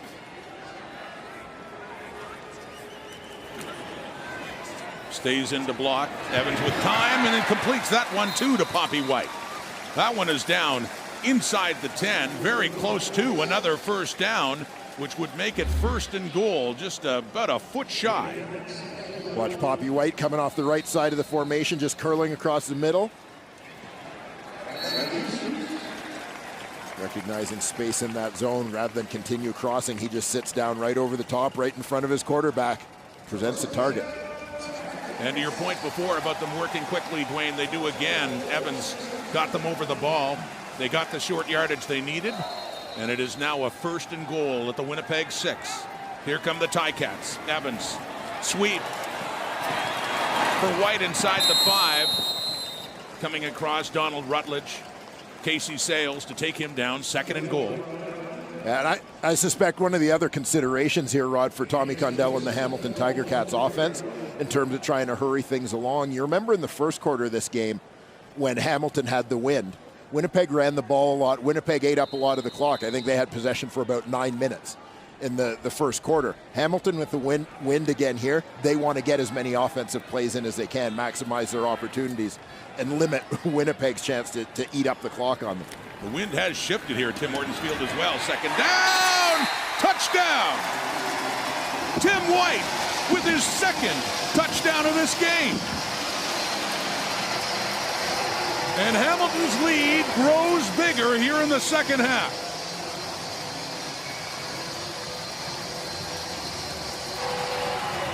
Well, another impressive drive and another Hamilton major that results from a turnover. Nice play action there. Quick strike to Timmy White for his second of the day. Can't hammer that point home enough too, Dwayne, about the turnovers. 2 of them committed by Winnipeg, both resulting in Hamilton touchdowns. This one for Tim White, who now in the year has 7. 2 in the day. Seth Small, the point after. No let up in sight so far in the second half for these Hamilton Tiger Cats. They add to their lead. 41-17, a 24-point spread.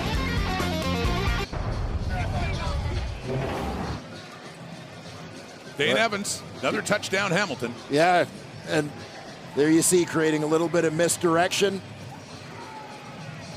Quick hitter to Tim White. And Dane Evans, shoulders feeling good enough to raise the roof. I was going to say, and I will never judge anyone's celebration. He's earned the right. He sure has. To be happy on this day. And the game certainly not over. We're in the third quarter, but it's now a 24-point lead for the Hamilton Tiger Cats. Boy, did they ever need this. And anyone who's followed the Blue Bombers all season long and know how dominant a team this is, especially in recent weeks, they must be in a state of shock. Not just to be behind, but to be behind this way. Being outscored now in the second half as well. 7-3. 41-17, Janarian Grant with Sean Joseph in on special teams to take him down. Everybody seems fired up in black and gold right now. Well, I'll tell you, Vashon Joseph is a guy who made his way onto the roster with the injury to Simone Lawrence. Kyle Wilson moves into the starting weak side linebacker spot. He comes in as the backup, and this guy is making a difference on special teams today, adding a boost for the Hamilton Tiger Cats in that role. First man down on a couple of tackles. Beating his block, making big plays in the open field. 1st and 10, Winnipeg. On the ground, Oliveira, and he drives to get up to across the 31.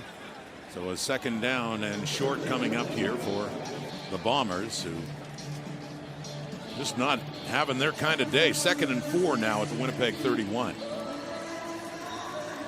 Team coming in at 12-1. Yeah, unfamiliar territory here for head coach Mike O'Shea in terms of this 2022 season in particular. Team that doesn't put themselves in too many holes finds themselves trying to dig their way out here today. 2nd and 4 now after that carry. Oliveira again, and spins off that contact and hard hitting to drive his way across the 35 and a first down. The Bombers' one loss was at home. They haven't lost on the road this season yet, and their one loss was in overtime against the Montreal Alouettes.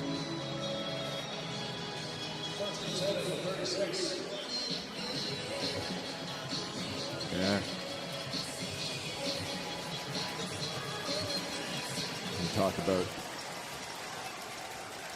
Winnipeg chasing some milestones this season. One of the big ones is looking to become the first team to go a perfect 9-0 on the road. 7-0 coming in here today. The Hamilton Tiger Cats doing everything in their power thus far to make that a moot discussion. So that pass is completed to Brendan O'Leary Orange to set them up for a 2nd and short, approaching their 45.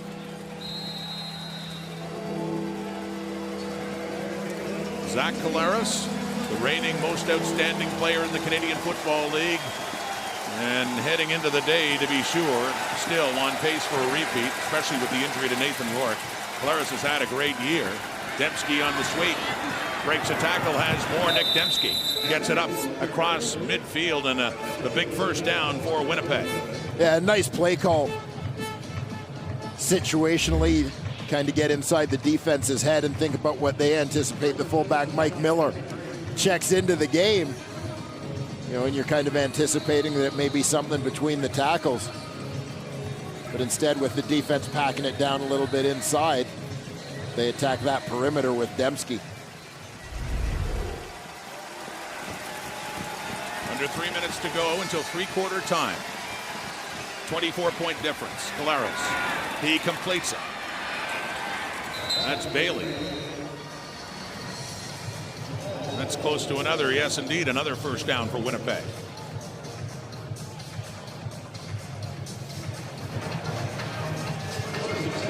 Hamilton fans enjoying a terrific day here in Steeltown and a terrific performance from their team thus far. Their patience tested at times this season, but they have to be enjoying what they're seeing so far today from their team. 1st and 10 at the Hamilton 43. Collaros with time. That went over Dalton Schoen and falls incomplete.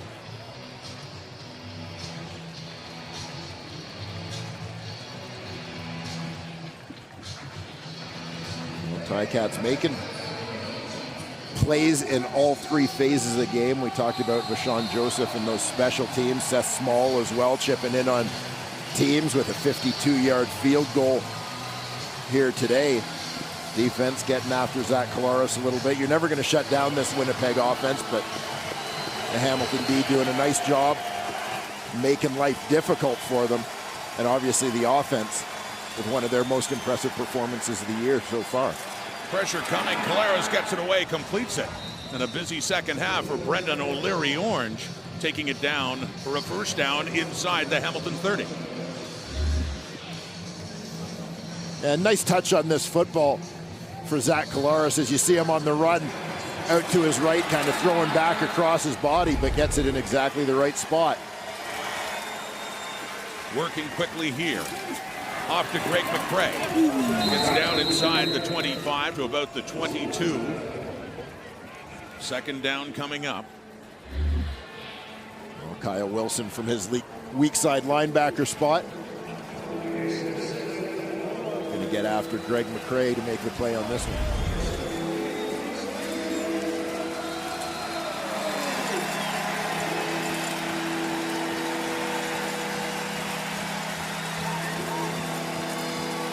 Dalton Schoen had said at halftime to Matthew Shinetti, there are no 20-point plays. So one play at a time. Winnipeg working down, see if they can get in the end zone before the end of the quarter. It's McCrae, still on his feet. What a great run by McCrae to make it a 1st and goal down around the 6-yard line of Hamilton. Greg McCrae, not a big guy, listed at 180 pounds, which suggests that he may be lighter than that. But here you're going to see him running through some arm tackles. Keeps those legs rolling, keeps the center of gravity down. Big moment for the Bombers to see if they can get back in this game. Oliveira on the carry on 1st and goal. Tackled there by Trey Crawford, who is playing at end in place of the injured Julian Hauser. So the 3rd quarter comes to an end. And in that quarter, the home side adds to their stunning lead. Hamilton leads Winnipeg with 15 to go, 41-17. It's a game makes for that man, number 9, 20 for 26.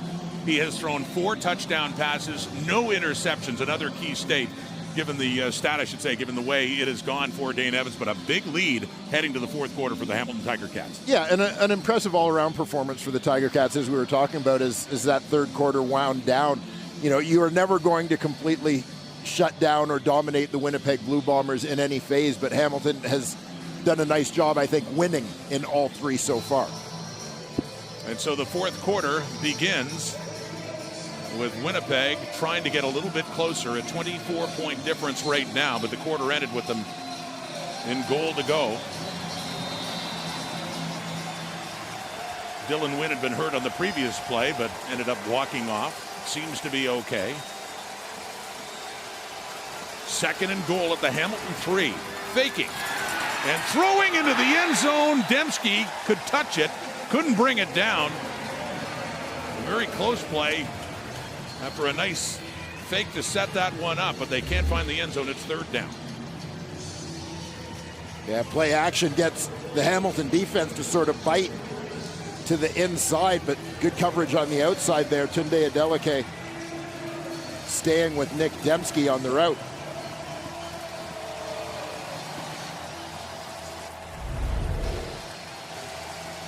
So 3rd and goal.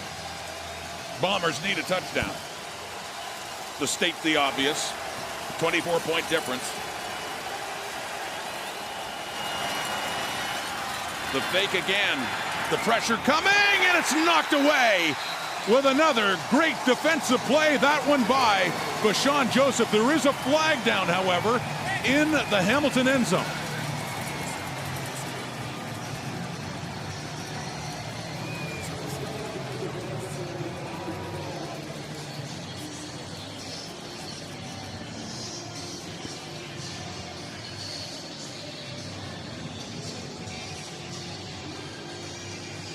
Members of that Ticat defense initially going off, heading back on now. Awaiting official word on this flag.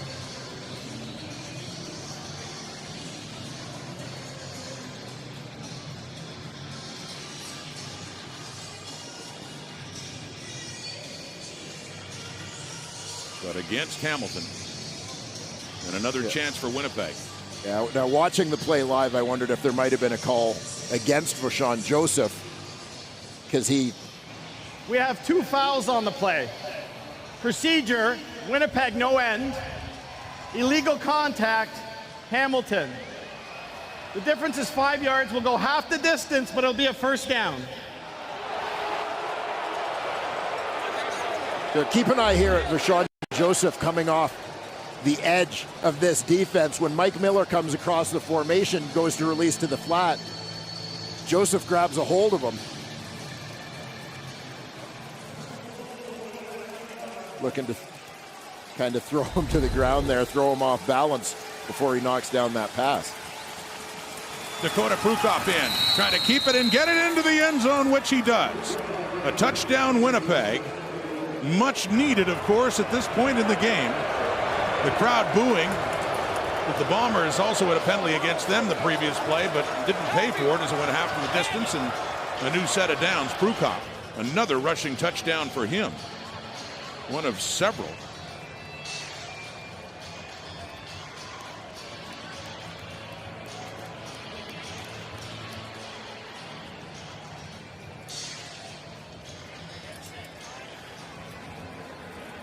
So 41-23.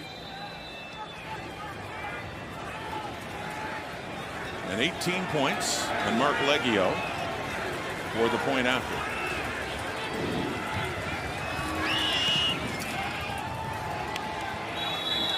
Up and through, 41-24.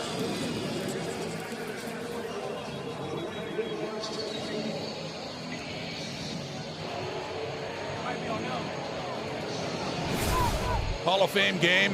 Here's your headliner. Over 60,000 yards passing in his illustrious career, fourth in the history of the CFL. And yes, they talked about it in the panel too. Only quarterback in CFL history with 100-plus touchdown passes with two teams, with Edmonton and then later with Toronto. Let's turn around here and welcome in new Hall of Famer, Ricky Ray. Glad you could join us up here in the booth. I mean, you've been asked so many things this week about what this all means. When you look back in your career, I mean, I would think for you especially, it's really hard to just focus in on one thing you're most proud of. But I'm going to ask you anyway. Can you think of one thing? Yeah, it's hard, man. There's so many great memories and, great teams I got to play on. But, I mean, obviously the 2017 Grey Cup when we scooped that fumble up and ran it back for a touchdown to get ourselves back in the game. And, I think of 2005, 3rd and 4. Late in the game and threw a 34-yard corner route to Mookie Mitchell to keep that drive alive. But, there's lots of great memories throughout my career. Too many to choose from, and I certainly understand that when you win championships with both. By the way, there was a penalty against Winnipeg, so Mark Leggio is doing the point after again. Jump in, Mr. Ford. Yeah, absolutely. I listened to you talk a little bit when you were with the guys during the pregame show about some of the different receivers that you played with, but I'm not going to ask you to necessarily pick a different receiver because you'll have those guys bickering the way they used to in the huddle. But if you maybe had one guy on one route to win a game, who might it be? Yeah, that's a tough call, man. I think it'd have to be either Fred Stamps or Jason Tucker. I gave you two. I know you asked for one, but I'll give you two. That. Those guys just had the amazing ability to go up and make a tough catch, one-handed catch, or jump over a couple of guys to bring it down. There's Tucker right there, but they made my life so much easier. Your career could have ended when it ended with Edmonton after the 2011 season, and you'd still be here. Would have been sooner. You would be in the Hall of Fame. The move to Toronto, especially when it appeared some were doubting you, what did that end up meaning to you in rejuvenating your career? Yeah, I mean, I look at it as just kind of a start to a second career. I mean, a fresh start in a new city, new organization. And, as I look back over my career, obviously the dream is to play for one franchise your whole career, but I'm glad I got the opportunity to play in Toronto and, be able to win 2 championships with them and be a part of their history. Yeah, I was saying yesterday during your induction, one of the things that stood out to me about your career was how quickly you sort of found success in the CFL game. What do you think was the key for you to sort of figuring things out as a rookie? Yeah, I think just getting some playing time in the preseason. I had a good second preseason game that gave me some confidence going into that year. And then, I got lucky. Jason missed some practices early on in that year, and I got some time with the first group in there to get some practice reps. And then, he got hurt early in the year, and I got thrown in there, and I had a great team around me, and that definitely helped out a lot. Now, it's Hamilton ball, but I do want to ask you about Winnipeg's quarterback, Zach Collaros. You come in 2012 to set a second phase of your career. Collaros and Trevor Harris are rookies. And you look at the way Zach Collaros' career has panned out. What are your thoughts, and what did you see in him as he credits you for helping him out a lot early in his career? Yeah, when he first got there, he was new to the league and trying to figure everything out. And what I noticed about him, especially in 2012, he only got to get in, I think, in week 18, but the next year he played when I got hurt. But just his toughness and his grittiness. I mean, he always found a way to make a play and win the game for us. So, you know, just a great player. I'm really impressed with his deep ball as well. I'm sure you're impressed with Dane Evans today as well, as he hits Mills there. And Mills had a pretty good one too, but yeah, Dane sure throwing some nice deep balls today and gotten some big plays for Hamilton. Ricky, I look around the league and I see some of the quarterbacks that you played with. You mentioned Jason Moss. We saw Jarius Jackson in the background there earlier. You know, even a receiver like Jason Tucker, how so many of these guys have gotten into coaching. Is there any temptation for you to move into that type of role? Yeah, there's been some temptation. I've gotten a few calls here and there, you know, asking if I was interested. But, you know, I'm enjoying my time off and not ready to make that time commitment. But I love football and wish I could be a part of it. Flag comes out. That incomplete pass headed towards Dunbar, and a second down and long. You watched some of the game last night. I know you had a big night, of course, being inducted, but your old team, Edmonton, big win on the road against Saskatchewan, but they wore the 15 sticker on their helmets. What did that mean to you? Yeah, that was pretty cool. You know, my wife showed me, you know, after the ceremony that they were doing that, and just what an honor. I mean, Edmonton's been so great to me. So many great memories and great people, you know, I had throughout my career there, and always thankful for them. Hey, there they are right there.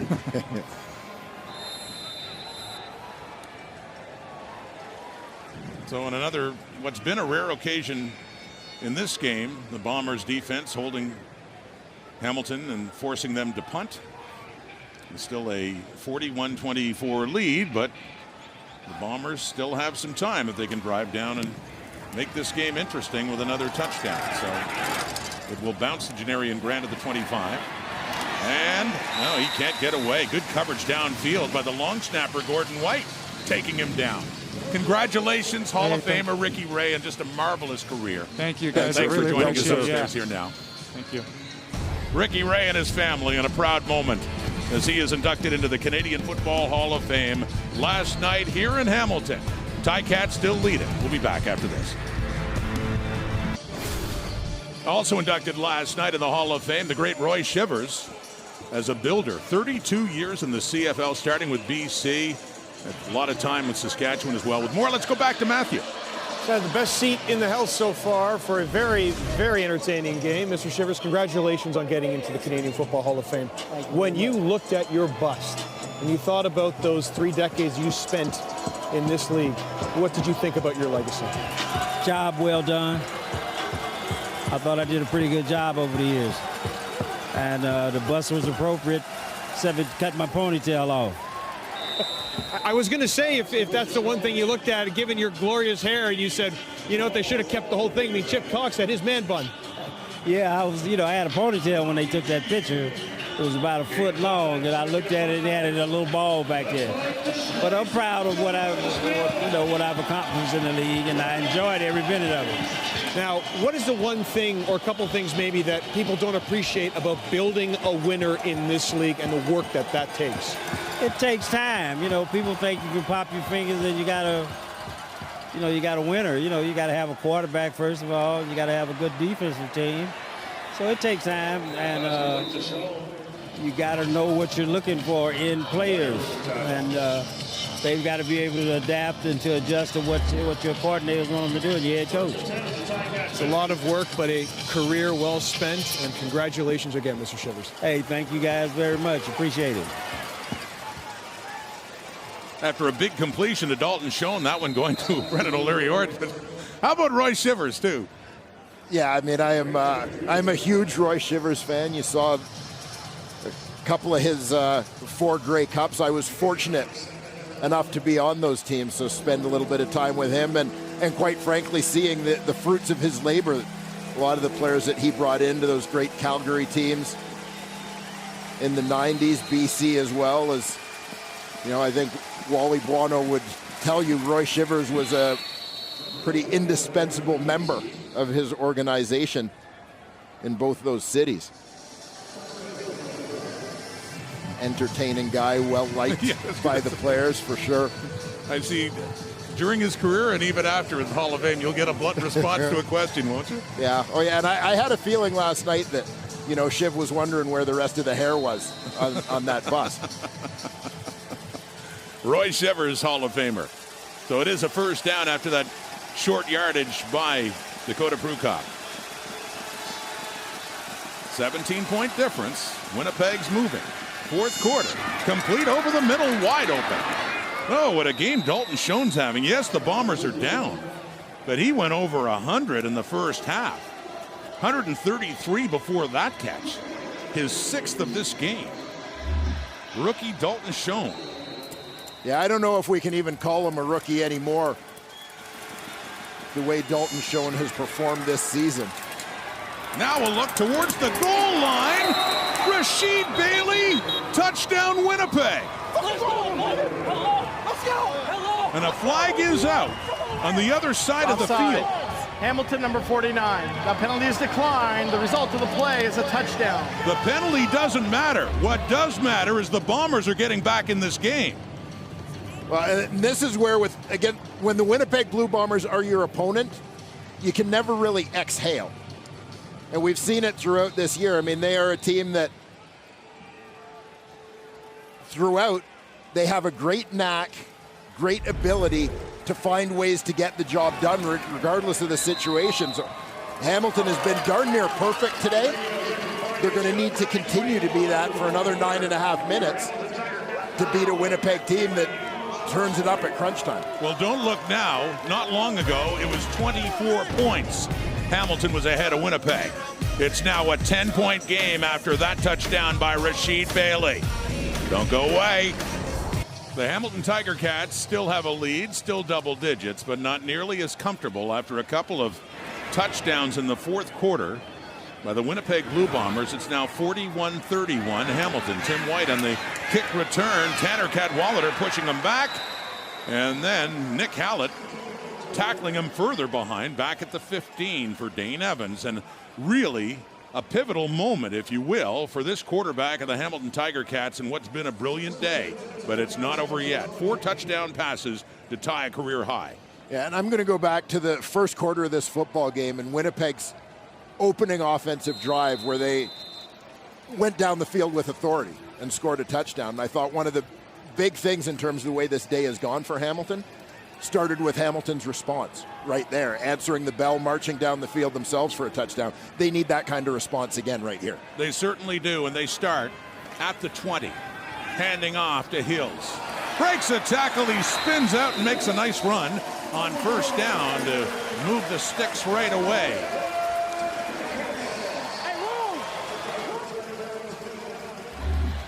Well, Hills comes up hobbling, but turns in a terrific effort before that. Watch that cut, gets Adam Big Hill over pursuing. Stops on a dime to turn it north-south.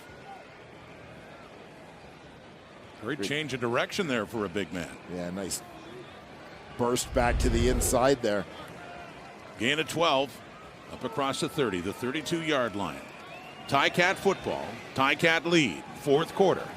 Close to the midway point, it's Sean Thomas Erlington, who's averaging over 7 yards a carry, though he doesn't carry the ball very much and has more than 7 there to set up a second and short. Yeah, back-to-back runs out of the gate for the Tiger Cats. Well, they're working against the wind here in the fourth quarter, an indication that they're trying to slow things down and knowing it is a 2-score ball game right now. Try to eat up a chunk and maybe make it tough for Winnipeg to get those 2 possessions. A good point. 7:43 on the clock, but they don't want the ball going back in the Bombers' hands anytime soon the way they have looked lately. Brandon Alexander, who is playing his first game of the season, the All-Star from 2021, back in at safety. And he is heading off the field now. Watch for 37 Alexander here coming up to make the tackle. And he went down hard, hit the back of his head on the turf after that collision. So Alexander out. Sean Thomas Erlington back-to-back carries and more than enough for first down. So it looks like concussion spotters of the league are taking him out of the game as he heads off. And most importantly, obviously, we hope Brandon Alexander is okay. A terrific player and an even better guy, quite frankly. Had a great conversation with him leading up to this game. But this is a guy who hurt himself in the celebration. The Grey Cup celebration last year, out to start the year. With a knee injury. Yeah. And this was his debut for 2022. He's out of the game on first down. Quickly over to Stephen Dunbar to the left, up across the 50. Flashback to 2019. You remember this in the Grey Cup in Calgary. Yeah, the first of the back-to-back Grey Cup meetings between these two teams. Tip ball interception for Alexander. You know, and I know we've talked a lot about the acquisition, the arrival of Zach Collaros in Winnipeg, and that being the sort of the final piece that turned Winnipeg into a championship team. But if there was a second last piece, the penultimate piece to the puzzle, I would say it was inserting Brandon Alexander, moving him into free safety. Wide open over the middle is Poppy White inside the Winnipeg 40. Big drive in response that you talked about, Dwayne, so far by Hamilton. Yeah, and this, you know, in terms of the game that this has been for Dane Evans and the Hamilton offense as a whole, quite frankly, coming back the way they have thus far on this drive, a big part of that. Down to the 39 and a 1st and 10. Still a 2-score game, but getting a little tighter. Here's Tim White. Can't get much. But back to the line of scrimmage. Jamal Parker in there to make sure he goes no further on that running play. Richie Hall, the defensive coordinator for Winnipeg.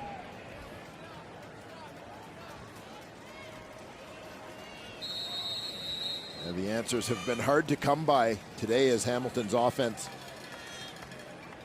has just really been clicking. But a number of big-time playmakers over there for the Winnipeg Blue Bombers defensively. 2nd and 9. Big second down. Evans takes off. Big Hill makes the tackle. Nicely done, but it looks like it's enough for a Hamilton first down. It is. Yeah. Evans using his feet that time. Yeah, I love the effort here and the awareness from Dane Evans, recognizing that nothing's coming open that's going to help him. Pockets breaking down. He makes the escape. Knows where he needs to get. Can't give himself up with Adam Big Hill approaching. He's got to change up the angle on the Bombers linebacker, get to that first down marker. Just got enough to the 29, 1st and 10. 4:08 on the clock and counting down. Hamilton up 10. Wes Hills breaks a tackle. He's been running hard. And his chance, just the second game for him. And making the most of it as he drives down to about the 20. 2nd and short. Well, we mentioned David Beard at center and Brandon Revenberg at left guard. Beard playing, or at least making his first start. Those guys getting the job done. Beard securing the block for his guard, then working to second level on the play. Timeout, Winnipeg. So the Bombers call a timeout just after the Evans keeper on 2nd and short, and looked like he had enough for a first down, very close at around the 19.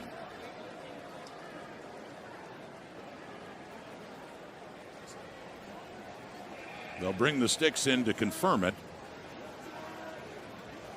but it does look like they just have enough. But we talked about the importance of Hamilton eating up some time on this drive. 9:17 on the clock when this drive started. So they are approaching 6 minutes of possession on this drive. It's a case of whether they score or not. They're putting a whole lot of pressure on Winnipeg by what they are doing, controlling the ball right here. And spoke too soon because they needed about another inch. But it's a 3rd down coming up.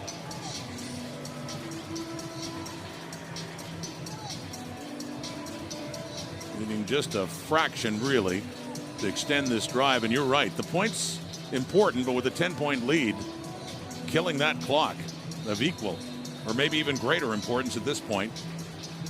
Winding down to 3.5 minutes to go in the fourth quarter. What a win this would be for the Hamilton Tiger Cats, especially given who they're up against. Evans again. This needs to nudge it forward a little bit more, and yes, he does have enough. First down, Hamilton.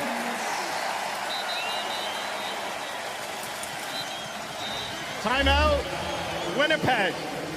How about this view?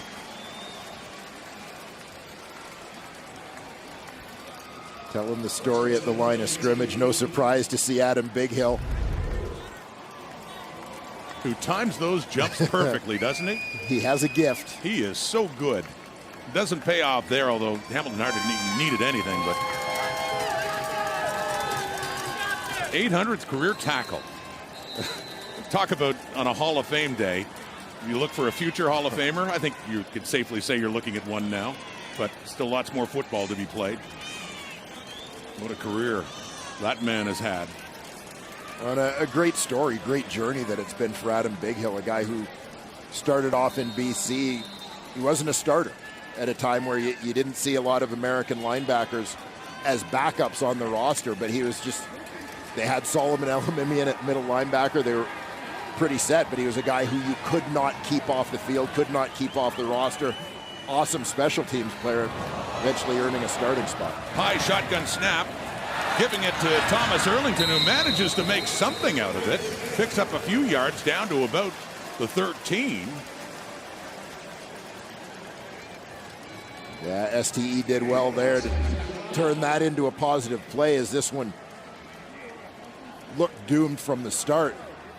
High snap, good recovery there from Evans to get the handoff delivered, but then things get stuffed up in the backfield on Thomas Erlington.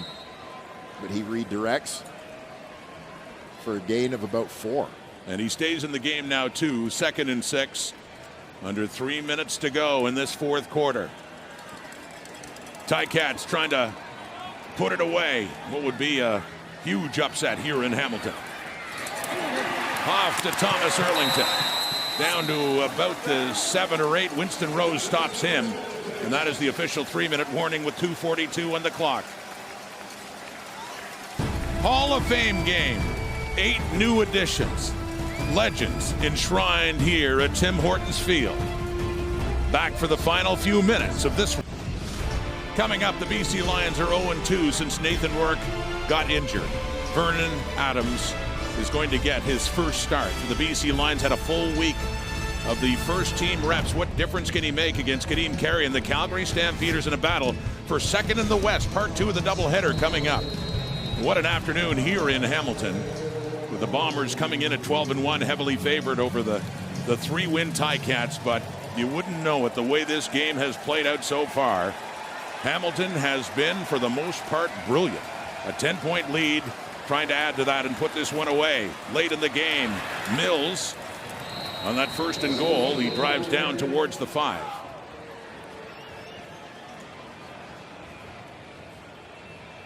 Yeah, not much there for West Hills on that play. Casey Sales standing tall in the middle of that Winnipeg Blue Bomber defense. Hills just checking back in for Thomas Erlington. Hamilton in 2nd down conversions. They started at 6 for 13. This drive, Dwayne, 4 for 5. And to emphasize your point again, it's still a 10-point game, but look at the difference on the clock. Keeping the ball. I'm not going to give Winnipeg a chance. A look into the end zone. Touchdown! David Ungerer to put it away. And a career high for Dane Evans with his 5th touchdown pass of the game. I've said a lot through this game about the confidence with which Dane Evans appears to be playing and throwing the football. And to make this throw, he had to be feeling it. I think from that angle, he probably couldn't see David Ungerer. Evan Holm right on his shoulder, kind of concealing the receiver, but Evans drops it in there perfectly. Ungerer, the Idaho product, 2nd round pick. back in 2019. Makes a tough grab. Don't show that, my dog. First touchdown of the season for David Unger, a 9th receiver hit today by Dane Evans. 47-48 now with the point after, 31. Ticats in definite position to win this game as we look at the Advil dual action play of the game. And this one comes from Malik Carney coming off the right side. Comes up with the sack and strip of Zach Collaros. Finds the ball at his feet for the scoop and score. Malik Carney, dual action. He might have had about 4 actions. He did, but on that play. But for this, because it's dual action, we'll go with the forced fumble and then the touchdown. Malik Carney. Venerian Grant out. Well, this is certainly in the midst of a tough season. This has to be a sweet day for the owner of the Hamilton Tiger Cats. He is the caretaker, Bob Young, and understandable smiles on his face as he watches the closing moments of this one. Patting his heart. Be still my heart. Heartbreak for him and the Ticats and their fans here in this field last December, going to overtime against Winnipeg. Just not quite, but this one day has certainly given them a lot to be happy about when they needed a win so badly, and to do it the way they're doing it against the top team in the CFL. Impressive indeed. McRae with it.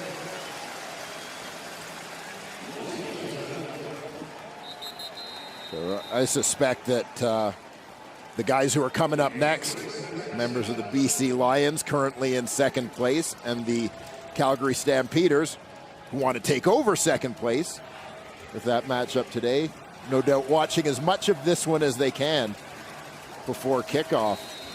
Maybe coming up with a bit of a blueprint to try and catch this Winnipeg Blue Bomber team that sits in front of them atop the West Division standings. Well, Calgary doesn't play them again. It's intercepted. Icing on the cake for a defense that has stood strong at several points in this game. Cameron Kelly, who picked off Collaros twice in the Grey Cup last December, has that one and gets it down inside the Winnipeg 40. So Hamilton ball, but to finish your thought about BC, and we'll have a look at this play, and then we'll talk more about the one coming up. Yeah, Cameron Kelly, you can see him deep middle on the hash mark. Nice anticipation, nice read. You know, Davis Sanchez pointed out a couple weeks ago how the Tiger Cats have been using Cameron Kelly, listed as their nickel linebacker, but often dropping him as more of a safety, letting him play a little bit of center field. And Kelly delivers big time in that role, putting the Tiger Cats in strong position to close this one out. The Winnipeg team that came in averaging just over a turnover a game, just over one, 16 turnovers through their first 13 games. The Hamilton Tiger Cats forced 3 turnovers here today. Touchdowns resulting from each of the first 2. We'll see what they can do with this one.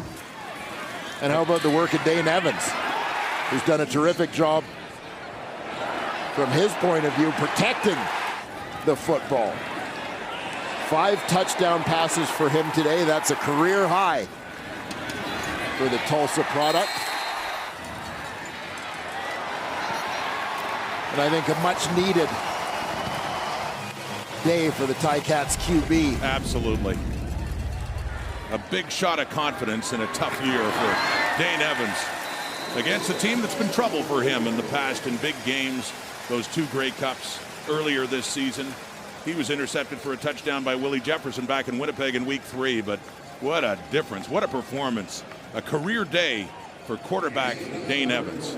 First Ticats QB with 5 TD passes since Zach Collaros, of course, was a star here for a few seasons. 2014, great year in 2015 when he got hurt amidst what looked like an MOP season. And talking to him about that earlier, just he couldn't stay healthy here and ended up leaving, and it's been magic for him since going to Winnipeg. Back-to-back championships, most outstanding player last year. Looking at a 12-2 record now, it's a little blemish for the Bombers, but still the best team in the Canadian Football League. And Orlando Steinauer It's been tough this year. They're 2 winning seasons, Coach of the Year in 2019 at 15-3, and this, by his own admission, has been hard, but they won't forget this day. Looking at their 4th win now to get within 2 points of Montreal in that Eastern race.